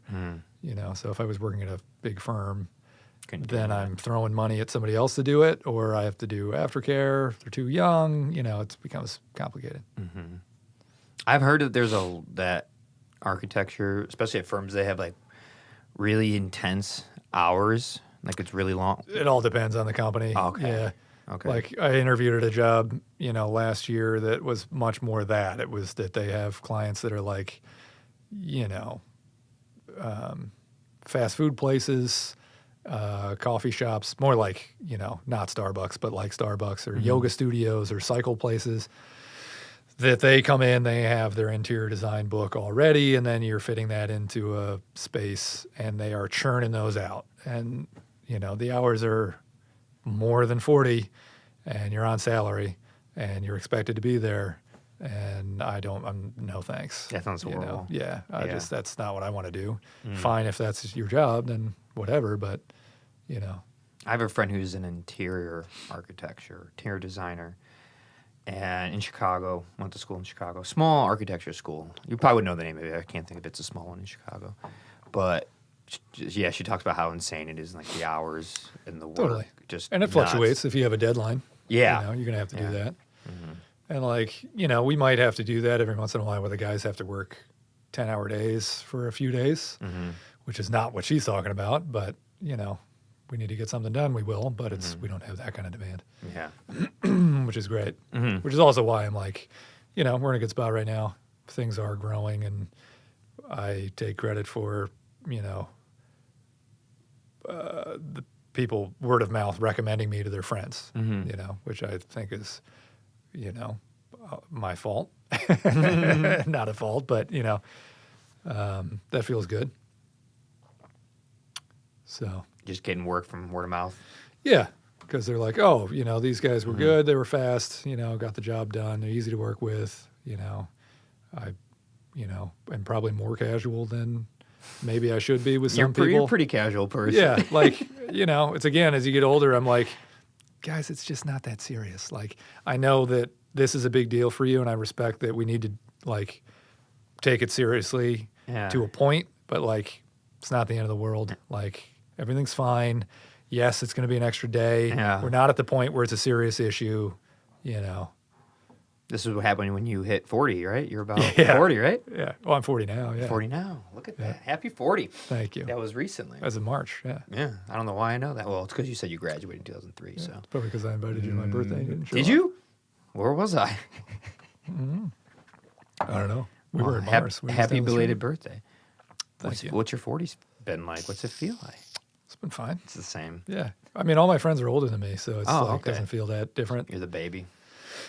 Yeah, with most of my friends that I see all the time, and then like all my high school friends are all obviously turning 40 at the same time.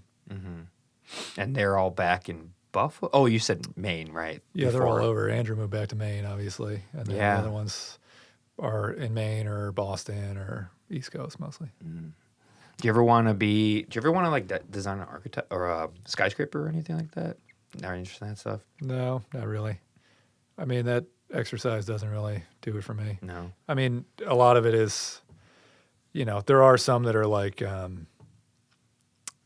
better than others or more complicated or specialized or have cool features or systems that are like, oh, that's really cool when you hear about it. Like the Burj Khalifa. Sure. That thing's insane. I know. Yeah, the way that they had to How they engineer it built to get that tall. It's like the structure. Or certain towers in New York that are like counterweighted with water tanks. And you're like, this is really cool. A lot more science engineering. But, you end up with, floor plates that are the same or varying a little bit. It's not as much for me. I much am into the immediate environment, like being able to sit with you and be like, hey, I need this thing for, a store that I want to open, and let's come up with some cool built-ins and, millwork details and pick some cool materials. And I'd rather do that and build it for you and then be able to go there. Yeah. Cool. Yeah, I've always been fascinated with skyscrapers. I always wanted to build them. That's why I liked Connects a lot as a kid, because you can kind of do way more with that. Yeah. And you almost get like the skeleton shape of what all like structures metal, right? look like. What's up? And they're actually metal. No, that'd be a Rector set. Oh, that's what I was thinking. Which is also still like that. But that's almost more like I want to build like just box frames, whereas the Connects, you can make the strongest, they had the star-shaped largest ones. Is that right? They were all you can make equilateral, or you can make the hypotenuse is the straight lines of the two next one. You can make all these triangle shapes. Yeah.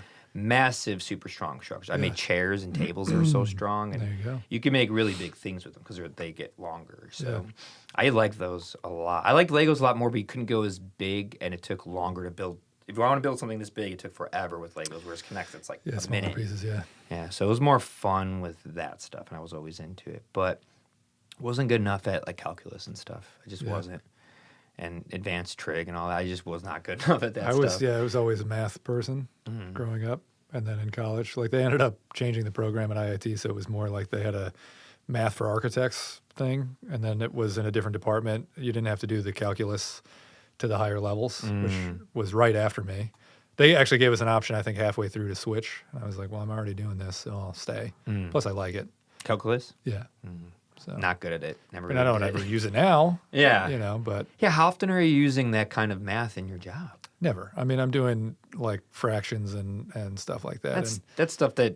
Mental math to figure out, thicknesses of things and alignments and stuff like that. But I mean, there's a lot of leeway in there. Yeah. Because you end up building it in an existing space and the floor is all messed up. So like, you're winging a lot of that. Yeah. So, because I'm not doing structural calcs anymore. We used to do that, but I'm not building anything like that, which is fine. Yeah. Yeah. Because again, I don't really want to. We don't want to. Not into that. No, it's fine. And there's a lot of different disciplines in architecture, Yeah. It's a really big field. Yeah. I like the wide net that I cast in my job right now, and that's great. Yeah, it would be remarkable to have if you were an architecture who built like a famous skyscraper, like the John Hancock or the Sears Tower, and for the rest of your life, you just get to see it amongst the sky. People could see from all over. Yeah, it's pretty cool. Or any other cool buildings. I mean, like I'm just saying, like the famous ones that people know around the world. The pinnacle one is the art museums. That's what architects really want to do. Oh, there's like no rules.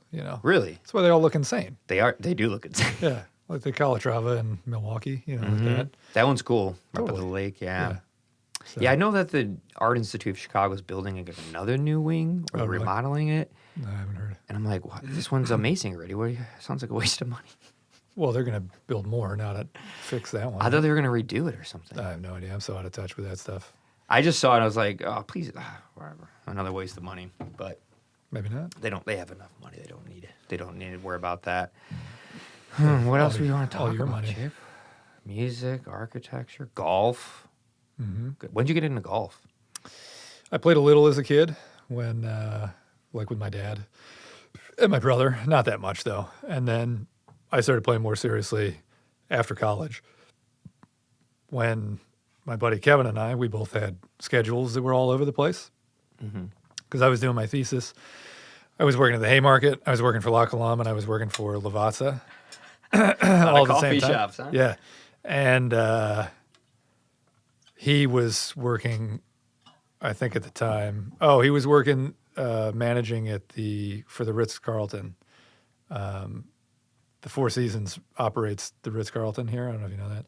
Anyway, he was doing like a night manager there. So we both had schedules where we had a lot of daytimes. Yeah. And so we would go play a lot of golf. Oh, okay. And so then I started playing more seriously because he played like in high school on the team and stuff. Okay.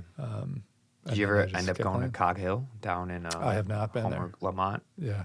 My brother lived. Lamont, Homer Glen, over there. I think it's in Lamont. Yeah, Lamont. It's cool. I've driven by it a bunch because my brother lived down there at one point. Okay. But yeah, I've gotten much more serious lately because my schedule is a little more flexible now. So I'll go out and play 9 holes after I'm done at work before I have to get the kids. Because like when you play in the afternoon on a weekday, it's usually an hour and a half probably. Yeah. Not a lot of people. No, I mean it's like the same old timers that you see out there, which is great. Yeah. But yeah, not a lot. So. Where do you like to go to? Is it this place you mentioned? I'll go earlier? South Shore the most, or I've been going to Marquette Park a little more often now, just to play 9. But like last week, I'll go to the Forest Preserves and play those 18 holes. Oh, okay. Or if I'm out at Hickory Hills Country Club, love that place. Yeah, did you ever go there when you were coming out to me at all? Like before? No, I've only gone there since. I've been really funny if you were would record with me. Loaded up with gear. I had so much stuff I was bringing to your house. That's true. I never went golfing at that course, but I have walked all around great. it. I used to go to the driving range there a lot, PGN. Yeah, down the street, right? Yeah, down the street, PG. It's like on the other side of it. Right. Used to go there a lot, but I never really went to that golf course. I always went to the ones in Indiana where my parents live because they're cheaper, super cheap. Yeah. You know, that one's not crazy expensive, but everything is expensive when you're 18. You're like, I can't do it. That is true. So you're like, oh, let's go to Raccoon Run in middle of nowhere, Indiana, and it's $12 for an 18 hole in the middle of nowhere, which is amazing. I can't imagine. Pretty good deal. Yeah. What are the prices of like the South Shore one? South Shore, I have the like Advantage card or whatever, and so it's $15 for 9 holes. What would it be if you just went in and you didn't have that? Probably like 20, maybe. Oh, that's not that Saves bad. you a couple bucks. Well, 9 holes, so 40 for 18 about. Yeah, if you play it. Well, if you do a replay, it's cheaper. Oh, okay. So. Oh, they only have 9 holes? Yeah, it's only a 9-hole course. Yeah. Oh, okay. So if you go to Jackson, is 18. It's right there.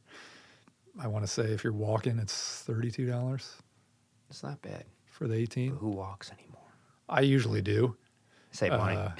No, it's a good excuse that it's, getting some steps in. It's good exercise. I also play much better if I walk because I have more time to think about it. Oh. Like if I'm driving in a cart, I am too fast. Yeah. Yeah. And so I don't play as well. I feel more rushed for no reason at all. Yeah. Or if it's crowded, then you're just getting up there and then you have to wait for the people in front of you anyway. Right. So I like carts are walking. also fun with It's way more peaceful. friends and beer. Then they're fun. Yeah, yeah. I mean, there's a time for sure. Cigars, friends, and beers. Yeah. And if you got 4 people and you're playing on a weekend and everybody's riding in a cart anyway, you're there, the system's in place. Yeah. You do it, and that's great. Mm-hmm. But you ever been hit or hit anybody with a ball?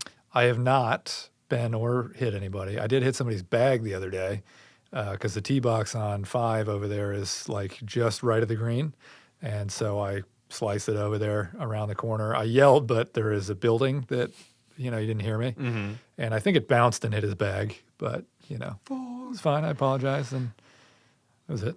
It happens, Yeah, I've never been hit, but I watched my brother hit a guy in the leg once, and it must have hurt, but it was so funny. And he just line drives it, and it's bouncing, and the guy's on the cart driving. He's just like forward, and it just bounced and hit him right in the calf, and he's just like, ah. But he didn't seem to care. He was just like laughing, and they kept going. They just drove. They didn't care, but it looked like it hurt. Like I'm sure it welted him. For sure. Yeah, he was probably especially with the drive. He's probably just having too much fun, the guy. But I did see my brother hit someone, and it was the lucky shot. The guy's driving this way. You hit it this way. What are the chances you hit? But yeah, it happens. Especially down there. There's the course on the 2 sides is flanked by the road. And so there's a lot of opportunity to hit it over the fence. And of course, like for most amateur golfers, you're going to slice it. So it goes over the fence into the street like pretty often. And I have not seen a car get hit yet. Which street is it? Do you know? It would be South Shore. Oh, okay. As it turns there and goes down. Mm-hmm. So, yeah. Knock on. I think that's wood under there. Some fake stuff. Yeah. Yeah, this summer we'll have to go on one of the piers and just hit a bunch of balls into the lake. Yeah, you shouldn't do that. Just kidding. Like, was it a Seinfeld? Yeah. Yeah, that's a terrible idea. I'm sure people do it. Not a good idea. Yeah, probably. Down on the back of that course, there's a spot where you have to wait to come back, and you're right by the water. I'm sure people hit a couple in there. Mm-hmm. Mm-hmm. Yeah, as a kid, I was really dumb. And at my old house, That's what kids are. The patio that looked into the yard, I would put golf balls there and just crush them over the forest into the apartment complex. Like, which is just right there. Just so stupid. Yeah, it's like I have to hit it 200 feet, which is easy. Yeah, it's really not far. No. I mean, once the first time I heard a crash, I stopped. Like, not a car crash, but like a shatter. I probably broke someone's window, and I was like, okay, I'm not doing that anymore. Yeah, dumb stuff. It happens. It happens. What else is new? What else you want to share? What else you got, Chip? Let's talk about some stuff. What do you got? I like your sweater. Thank you. Is that a wedding ring around your neck? It is my wedding ring, yeah. Nice. Is that because you do a lot of work with your hands? Yes, generally. Mm-hmm. So like right now I could have it on. Yeah. But that's just habit. It's smart. I have a few people in my family who did manual labor, and they lost fingers because of their wedding rings. Yeah, I'm not doing that kind of manual labor, but it is definitely uncomfortable. I'll bang it on stuff, and I don't want to mess it up. And, or scratch some material that I'm working on. It's what makes me not wear any jewelry. Yeah. Also, I wouldn't wear it. Playing golf, I wouldn't have it on either. Oh, yeah. And then it's just easier just to always have it on there. Mm-hmm. But I'll wear it if we're going to like a some event or something like that. Going out on a date, I'll put it on my actual finger. Only when you go on dates, you put on the wedding. Yeah. So never. No, I'm kidding. What got you into so many like different effects pedals and stuff? You have a lot of gear. You have. I do have a large board now. Yeah. How many pedals are you working with now? Like 20? Yeah, let's ballpark 20. About 20. Because like during COVID, I got that huge board. Yeah. Because I had the small one, which was much more reasonable and had effects on there. But yeah, I mean, just like many guitar players went down that rabbit hole of cool effects. Mm-hmm. But honestly, like once I set that board up, I was done. And I really haven't gotten any. I haven't really swapped much out. It's like pretty much set. Mm-hmm. I did take one off, and now I have a hole there that I'm always looking at. But it feels empty, right? Nothing I need to put on you miss there. a pedal, like yeah. I was thinking about putting like I have a vocal effects pedal that maybe I could just put on there and use that. Why don't you build a pedal and put it there? Build like a distortion pedal or something. No, it would never be as good as one I'll just buy. Plus, I have enough. I don't need those. That's true. Yeah. But like I have my always on pedals that are like my tone, and then I've got the other ones to pepper in there. Mm-hmm. I tried to add other ones that are like more like synthy sounds, and I don't need that, especially now because Josh has the synth that'll put some of that stuff in there. Mm. But and the band, is it still with it's you and Josh and Joe? Yep. Anybody else? Just you three? Yeah, well, now Danielle's in there. Danielle, okay. Singing, which is great. I mean, she's the best. And then, do you know Blue Horse Blue? Did you ever do anything with them? We used to play shows with them a lot. No, I don't. Yeah, Jeff. I reconnected with him, ran into him at a show, and he was like looking for people to play with because he hasn't been. And he has he played in a band with Nate forever ago. Okay. But so he was looking to play. He has like a monthly thing. He gets together with some guys. They do like bluegrass stuff and just jam, But he wanted something more regular. So he was like, I'll play bass. So he joined up recently. So he's in. What's the name of the band? Tell everyone. Cosmic Bodies. Cosmic Bodies. Mm-hmm. And where can they find all your stuff? We cannot yet, because I still haven't finished those recordings we did here. That was a year ago. It was. Or a year ago. When was that? Well, so then, we did that. And then we recorded like some vocals and stuff in my house. And then Danielle joined, and I was like, okay, well, now we got to get that in there. And now Jeff joined. So I'm like, well, now we got to come and do the drums. And then Josh wants to do back. We just keep adding stuff. Okay. Right? So it's just not done. That's funny. Which is fine, because like we had a target, and we were like, oh, we'll do these recordings. We'll have something that we can like use to get shows or whatever. Sure. And then as we kept adding people, we were like, well, we're not doing a show for a couple months now because we got to catch them up. And what ends up happening is like, somebody can't make it to practice who's not Josh, Joe, and Chip. So then we get together and we end up jamming and writing new songs. So we have like this catalog of all these songs that we've written. Well, then we'll put them in there, obviously. Okay. But yeah, then we just have all these songs because it's more fun to do that than to then be like, all right, let's practice these songs and play a show, which, we just don't have that goal set. I really don't care. That a goal you want to have, so, or you just rather just... I mean, it's out there to be like, yeah, we're going to play some shows. Right? That's exactly where I'm at right now. People need to stop asking me about it. That's exactly where I'm at, too. You know what I like? I like Thursday night when I go show up over there, and Josh, Joe, and I just write some fucking cool songs. Yeah, just jam, play some music. Right. Doing it for the sake of doing it, for the act of being in that moment. And so now what happens is we have all these like voice memo recordings, right? Yeah. And we go back through, I'm like, oh, what's this one? And we listen to it, I'm like, oh man, that's good. And I'm like, hey, send it to them, and we're like, we got to turn this into something. And then we get together the next week, we just do it again. Yeah.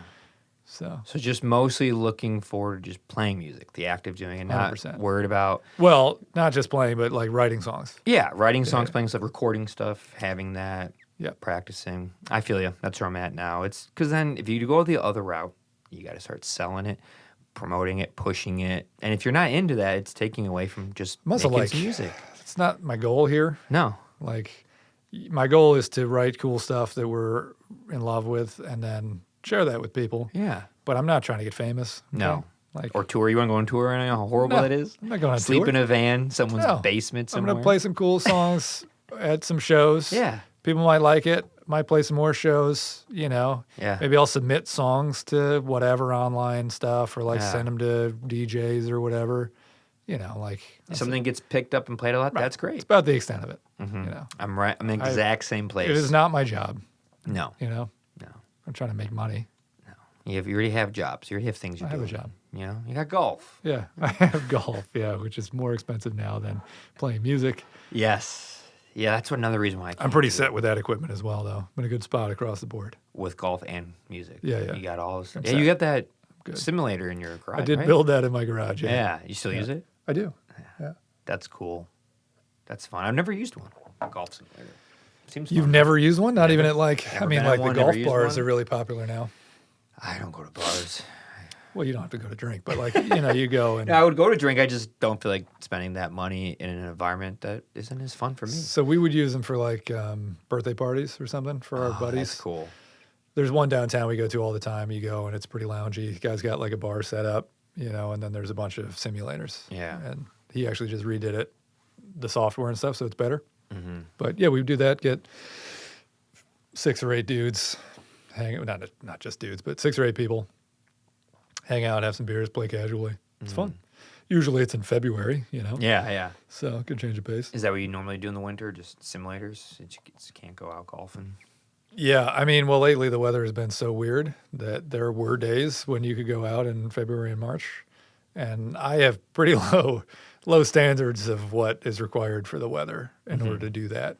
You know, like I watch a lot of, you know, golf YouTube stuff, and most of them are in the UK and they're playing and the weather is insane, you know, and you see it in some of the tournaments where they're playing, it's windy, it's cold, and it's rainy. Yeah. And you dress appropriately, it is a completely different game. Yeah. And, you know, I'll try that out. It's fun. A lot harder. It is a lot harder. Yeah. And you're not totally uncomfortable. I grew up in Maine, right? So like, I don't Right. care. Buffalo, Maine is cold and rainy. I like the cold and I hate the heat. So like, you know, I'm fine doing that. Yeah. And I'm playing golf on a weekday. So like, come on, guys. Yeah. Like, Exactly. what else am I I to do? know when people are like, it's too. How do you go? Because I go, you see me all the time. I go walking out there all the time, no matter what the weather is. And Yeah. people are like, how do Backwards, you do that? by the way. You walk backwards. You got to get your knees over toes. You got to get them ligaments strong. Yeah. But I like cold more too, and it's not that bad. The more you do, you get used to it. You accommodate yourself with the right clothes, put on the right shoes and Dress socks. It's not appropriately. rocket science. Yeah, It's pretty it's easy. not. Yeah, you got to just wear an extra layer, put on some long underwear. You'll be okay. Yeah. Much Long rather underwear is do key. That was always my thing. Long johns, long underwear. You Yeah. have to do that if you're out there in the cold every Yeah. day. You have to. And then it's not bad at all. And it's actually more fun because no one's out and you're out there by yourself. Totally. It's Yeah. way more fun to be alone in the cold, honestly, because no one does it because they're a bunch of babies. That's it. Mm-hmm. I mean, we went to the beach yesterday Yeah? with the family. It was like 50 degrees, cold and windy. But we had a great time. Baby Yeah. Money was there. Yeah. We were playing some weird Viking game that she brought. Anybody go swimming? No, we didn't go in the water. But we did scoop buckets of water to build sandcastles. Yeah. You know, the kids didn't care. No. Kids don't care about weather or temperature at And they're all. so much better when they're at the beach, you know, chilling, Mm-hmm. building stuff, playing this weird Viking game. Which beach did you go to? We went to South Shore. That's our go-to Okay. now. That's a go-to. Yeah, because we were going to 31st every Sunday. It's always been our thing to go there like 8 or Yeah. 9 in the morning because the kids are awake anyway. I go there a lot, too. Yeah, which is great. But then we just started branching out for whatever reason. Yeah. The parking over there sometimes is hard because people park there and they bike. Yeah. And so they're not necessarily at the beach. Yep. I always walk there, so I never really think about the parking. Yeah. 35th Street has some good, easy street parking that no one knows about. I probably shouldn't say it online. I think you're talking about Kenwood, right? If you go by 35th and just where it goes over that bridge over Lakeshore Drive, there's Yeah. a street there that always has parking. Yeah, You yeah. can That's get the it. It's next free. one down, yeah. Yeah. So I've done that and then walked the 2 blocks, Yeah. half mile north to 31st. Yeah. But if I just usually walk. It's only 2 miles Yeah, from so here. we started going farther south. So like we would go to the one that's the beach right by Promontory Point that is just south at the bend there. I don't know which one that is. 55th Street? I think it's 50. It's right next to the museum. by the Museum of Science and Yeah. Industry. So we started going there. Last year, that one had a lot more garbage washing up for whatever reason. This year, it was a lot more clean. But then the South Shore one is just so great because it's so secluded. They have bathrooms. They've got a Big, restaurant. secluded. It's really wide, Yeah. sandy and nice. It's really shallow as you go There's a out. cool park over there too. Yeah, I've been to that one Yeah. a few times too. And the golf course has the practice facility over there where the kids do their lessons. So we can kind of bounce back and forth.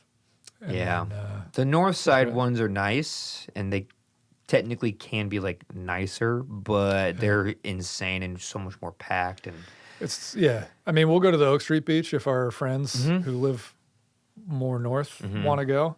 And again, we're going Sunday at 9 a.m. So we get there in 10 minutes on Lakeshore. No one's there.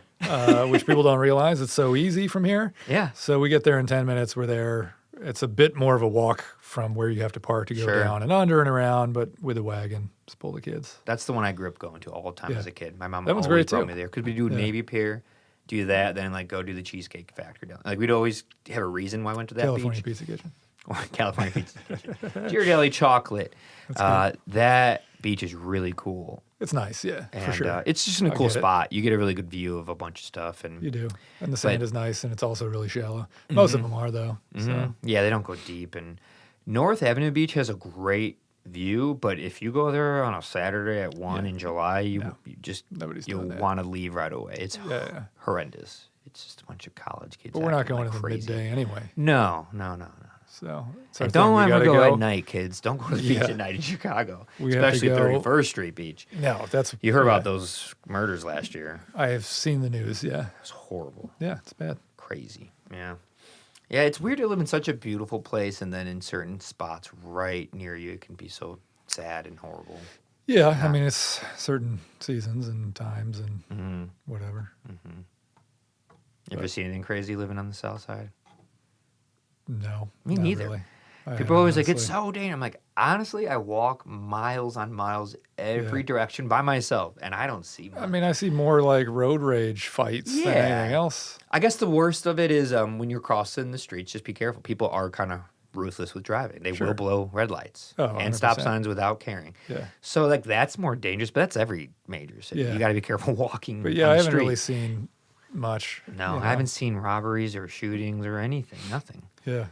But I know people with stories of that, but of course, who have personal stories about it, not just hearsay or whatever. No. But yeah, I've been lucky, I guess. It's probably more dangerous walking around downtown Chicago, to be honest. Yeah, I don't know. I mean, Allie was getting freaked out because she works in River North, and then a period after COVID, it was just so weird. It's been weird. They've been having all those takeovers. Yeah, everything was all boarded up, and the cops were all over the place. There were no people on the streets. So it's better now, but, is what it is. It is what it is. Our neighborhood's fine. Yeah, Bridgeport's great. The school the kids go to is great, They go to school in Bridgeport? No, they're going to Drummond Montessori in Wicker Park. Oh, nice. Which is great. Yeah, Montessori schools are cool. Yeah, we love it. I was worried about the commute, but it's been totally fine. Because we just get on the highway and we get right off, and the school is off the highway. So nice. It's like takes 15 minutes. They're cool.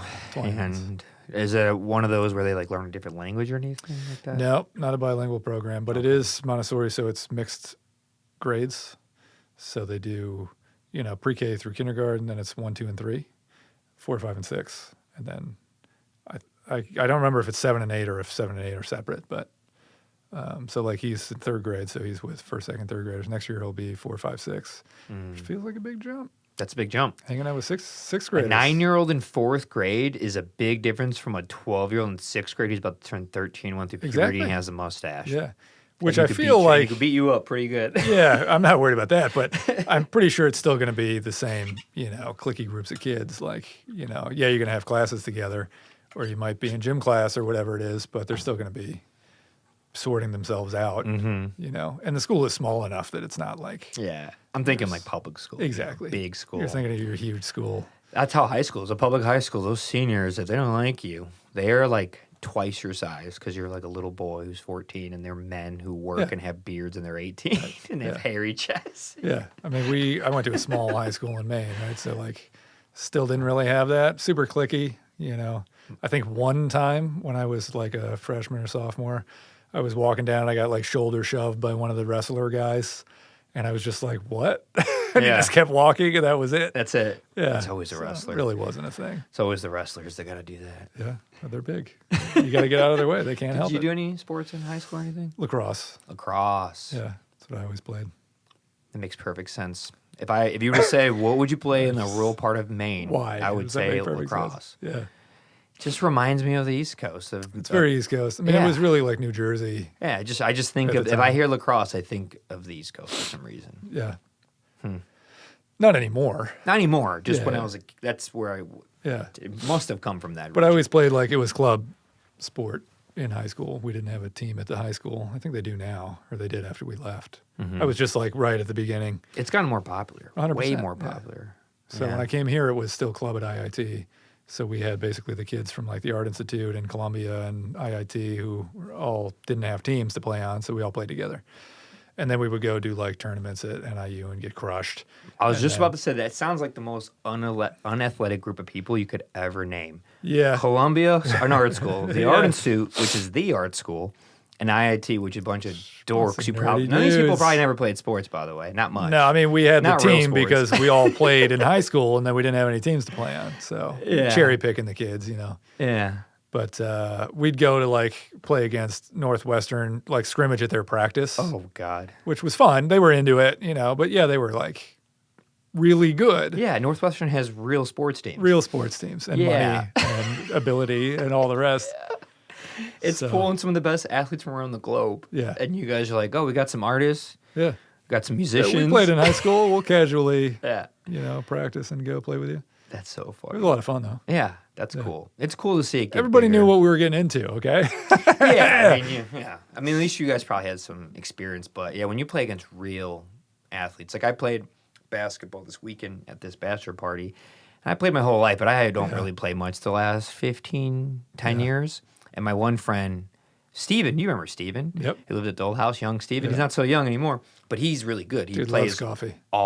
He got me into this stuff, He plays all the time, like every day, all the week, plays men leagues, plays all over the place, and he just destroyed us. Like, I'm 6 years older than him, been playing forever, but I don't play as an adult. He does.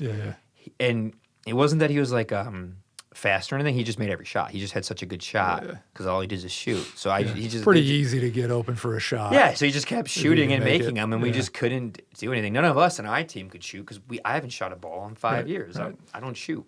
So we just got What are you doing creamed. out there? What's up? What are you doing if you can't shoot?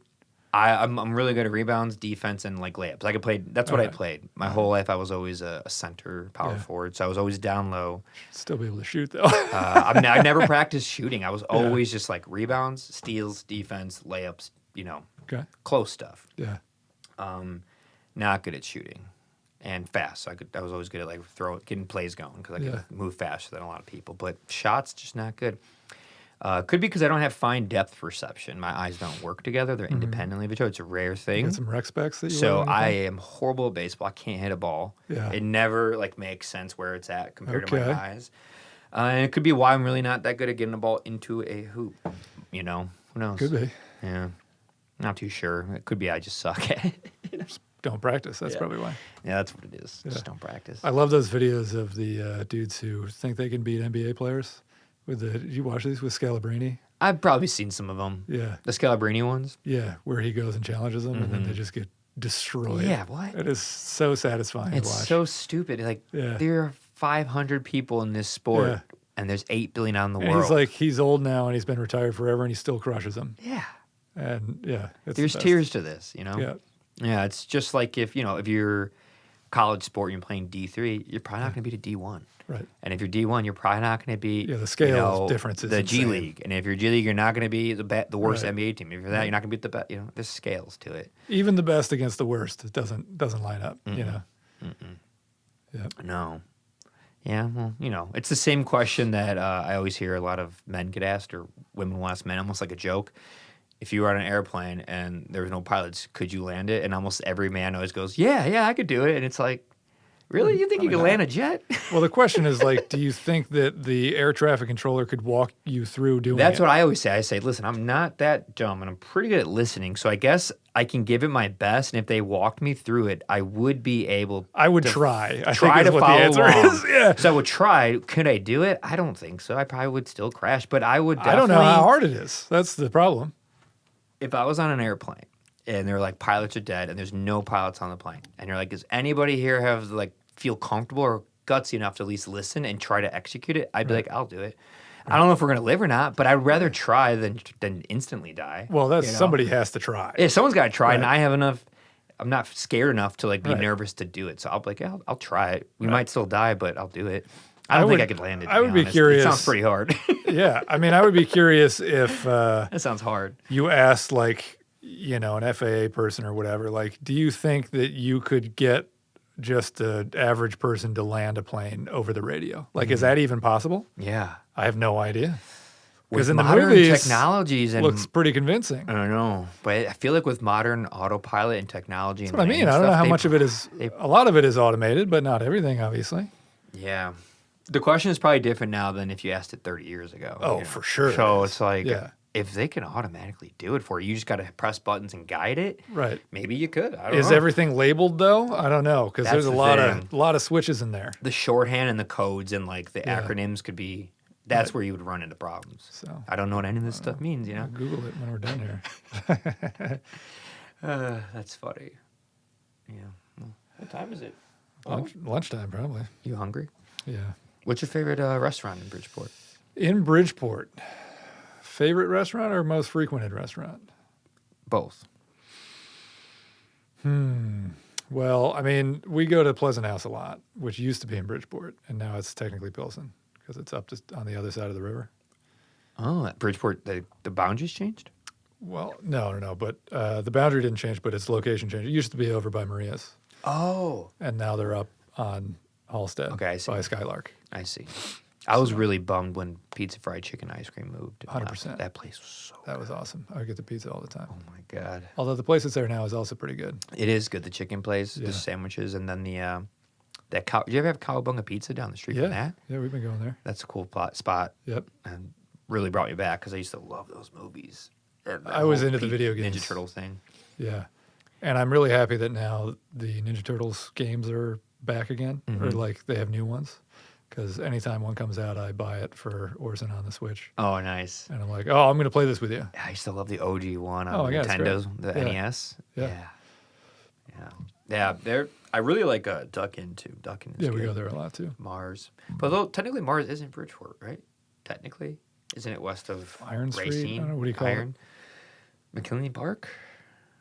I would put McKinley Park on the other side of Ashland. On the other side of Ashland, okay. I would. I don't know if that's legit or not. I think the technical border, it's not. That whole area between the river and Ashland is all industrial anyway. I think that river right there technically is where Bridgeport ends, the river. I mean, it would make sense as a natural border. Yeah. But everything on the other side is industrial. So. Yeah, there's nothing there. But once you're on the other side, like that whole shopping center on Archer and Ashland, that's technically Bridgeport. I think they call it Bridgeport. So that would lead me to believe that straight down Ashland is probably still Bridgeport. Yeah, it could be. They're weird shapes. They're not always, even though Chicago's built on squares, not every border is even close to being a square sometimes. You're once you put water in there. Yeah. Yeah. Even the city border is so confusing how it just like goes in and like does like horseshoes around like Berwyn and Oak Park, Forest Park, Cicero, then comes back out, goes really far south, not as far north. It's a strange border. Yeah. Cool city though. I love it. Easiest city to navigate. We're not going anywhere. No? No way. Bridgeport forever? Well, my house forever, no matter what they call it. It'll be Armory Square Park now. No, it's I like the area. Food's good. Restaurants are coming up. That new record store listening bar next to the one next to yes, I haven't been in there. Bad Owl next to Bad Owl. It's not a record store though, is it? Not a record store. They have vinyl listening bar. Yeah, you're right. But there are some new record stores too. Well, there's Bridgeport Records. Which I went in there. Isn't there another one that just opened up?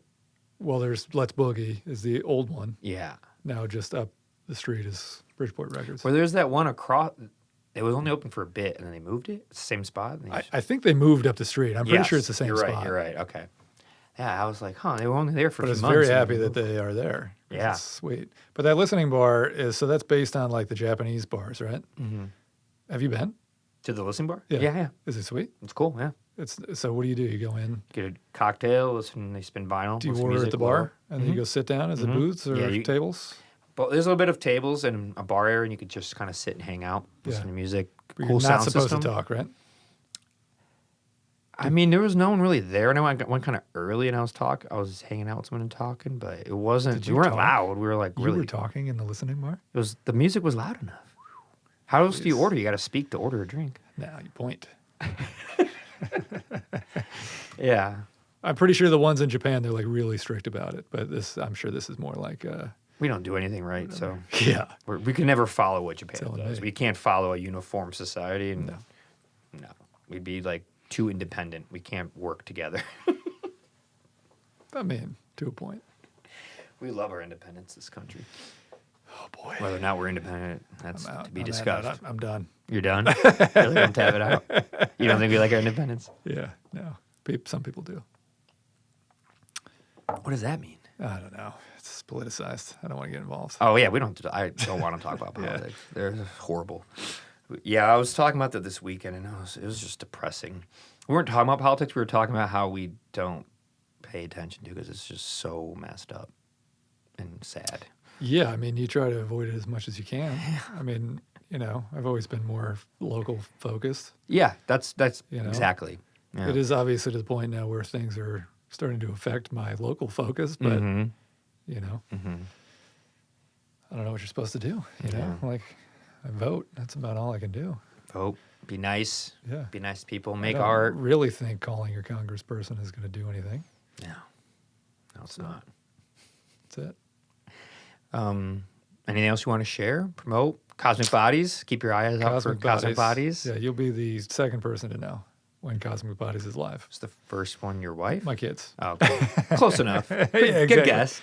It'll be playing in the car either way. Nice. That's cool though. You get to share that with them. I'm sure. Dude, they love it. That must be a beautiful thing to like make art for real, for fun because you want to, and then share it with your kids, and then they're your biggest fan. It is getting to the point where it's a problem because that's all she wants me to put on in the car, and I'm like, I feel. Why don't you just lie and be like, oh, this is Cosmic Bodies, and it's just not. Because I don't want to lie. Oh, that's true.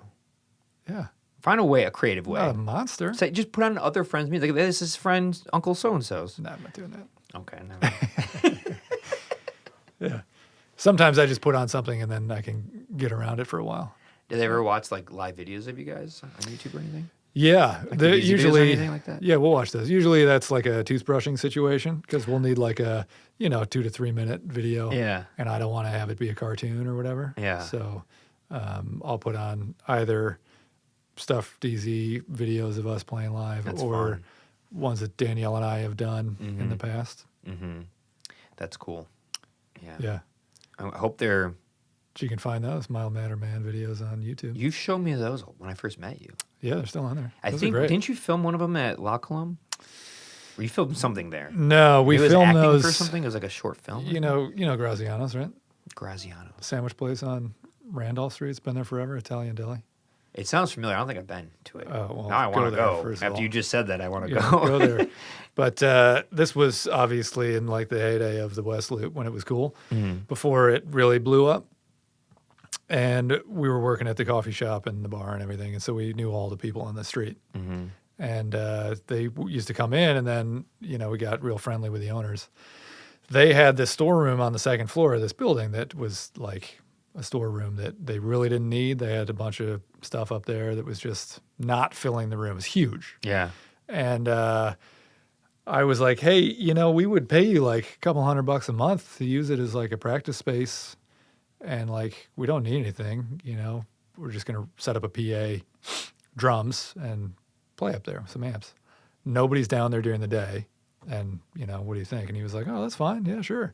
So we paid him, I think we paid him like $150 a month or whatever to rent that place. He just gave us keys to the store. That's amazing. Yeah, and we would go in there and we'd play all the time. So we had it set up and I filmed the thing up there. So that's where the videos were.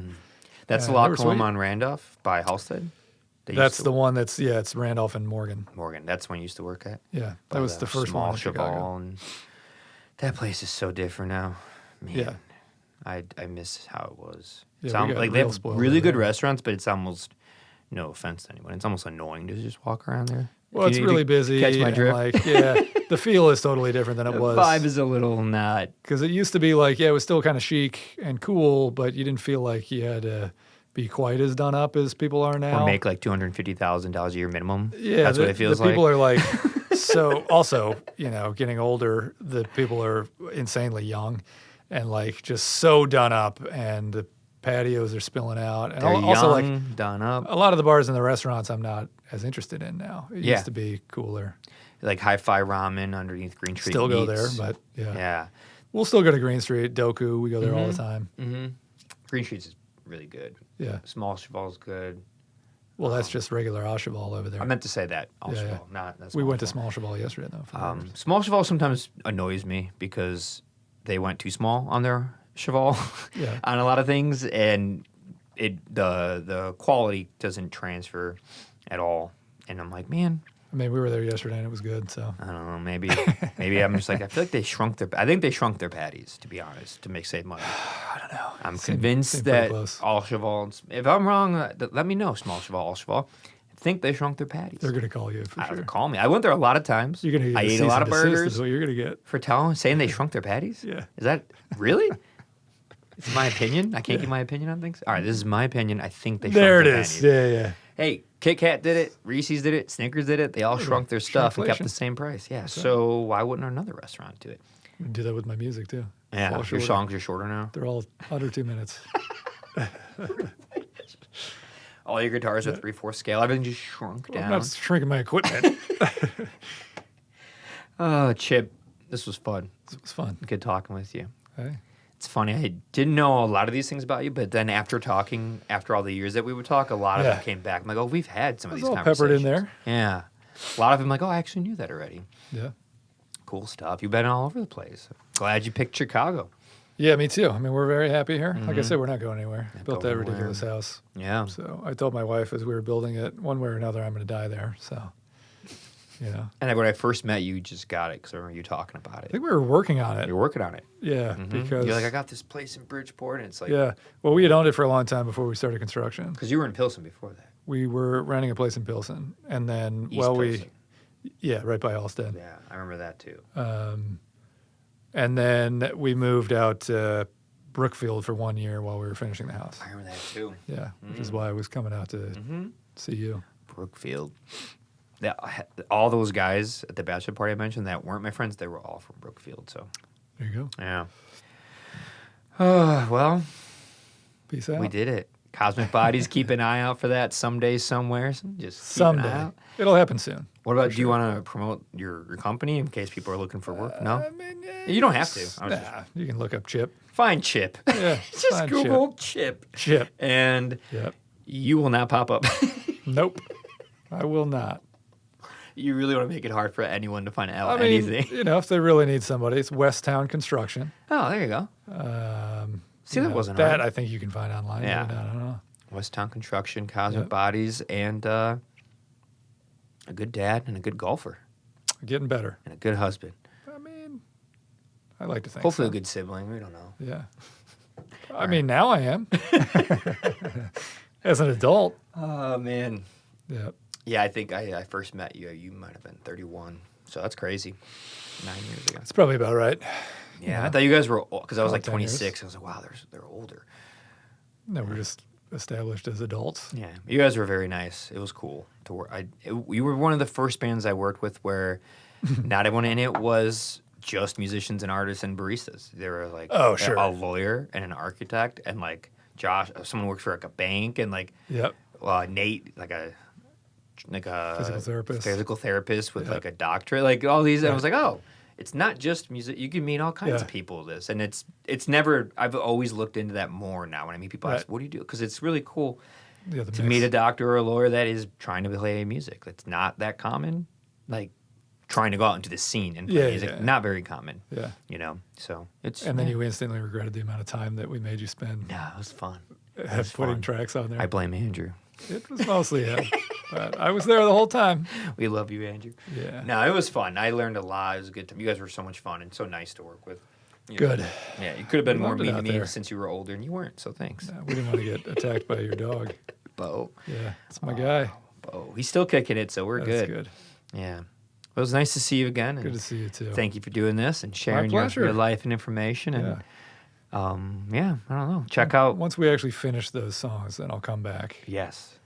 And we'll play them, and we'll just have a listening party. Yeah, we'll do a band podcast to promote the album. There you go. That'd be wild. Yeah. I don't know if you want to get Josh, Joe, and I in a room together. I kind of do. Josh will show up with Bullet Bourbon. We'll be good.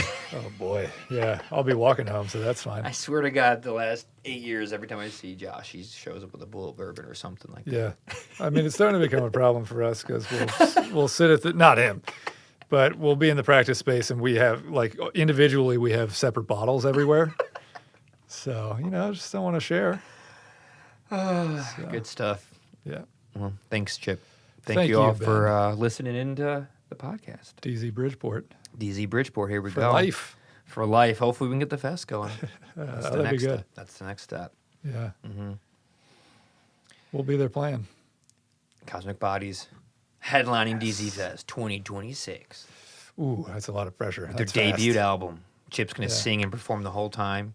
Yeah, I'll be on there the whole time, I hope. Yeah. Although it'd be nice to have them do a song without me every once in a while. Yeah? Yeah, I'll just go backstage. Throw up real quick. Throw up real quick, come back. Yeah, it'll be good. Oh, man. All right, everyone. Thanks for listening. And thank you, Chip. Peace out. Ciao.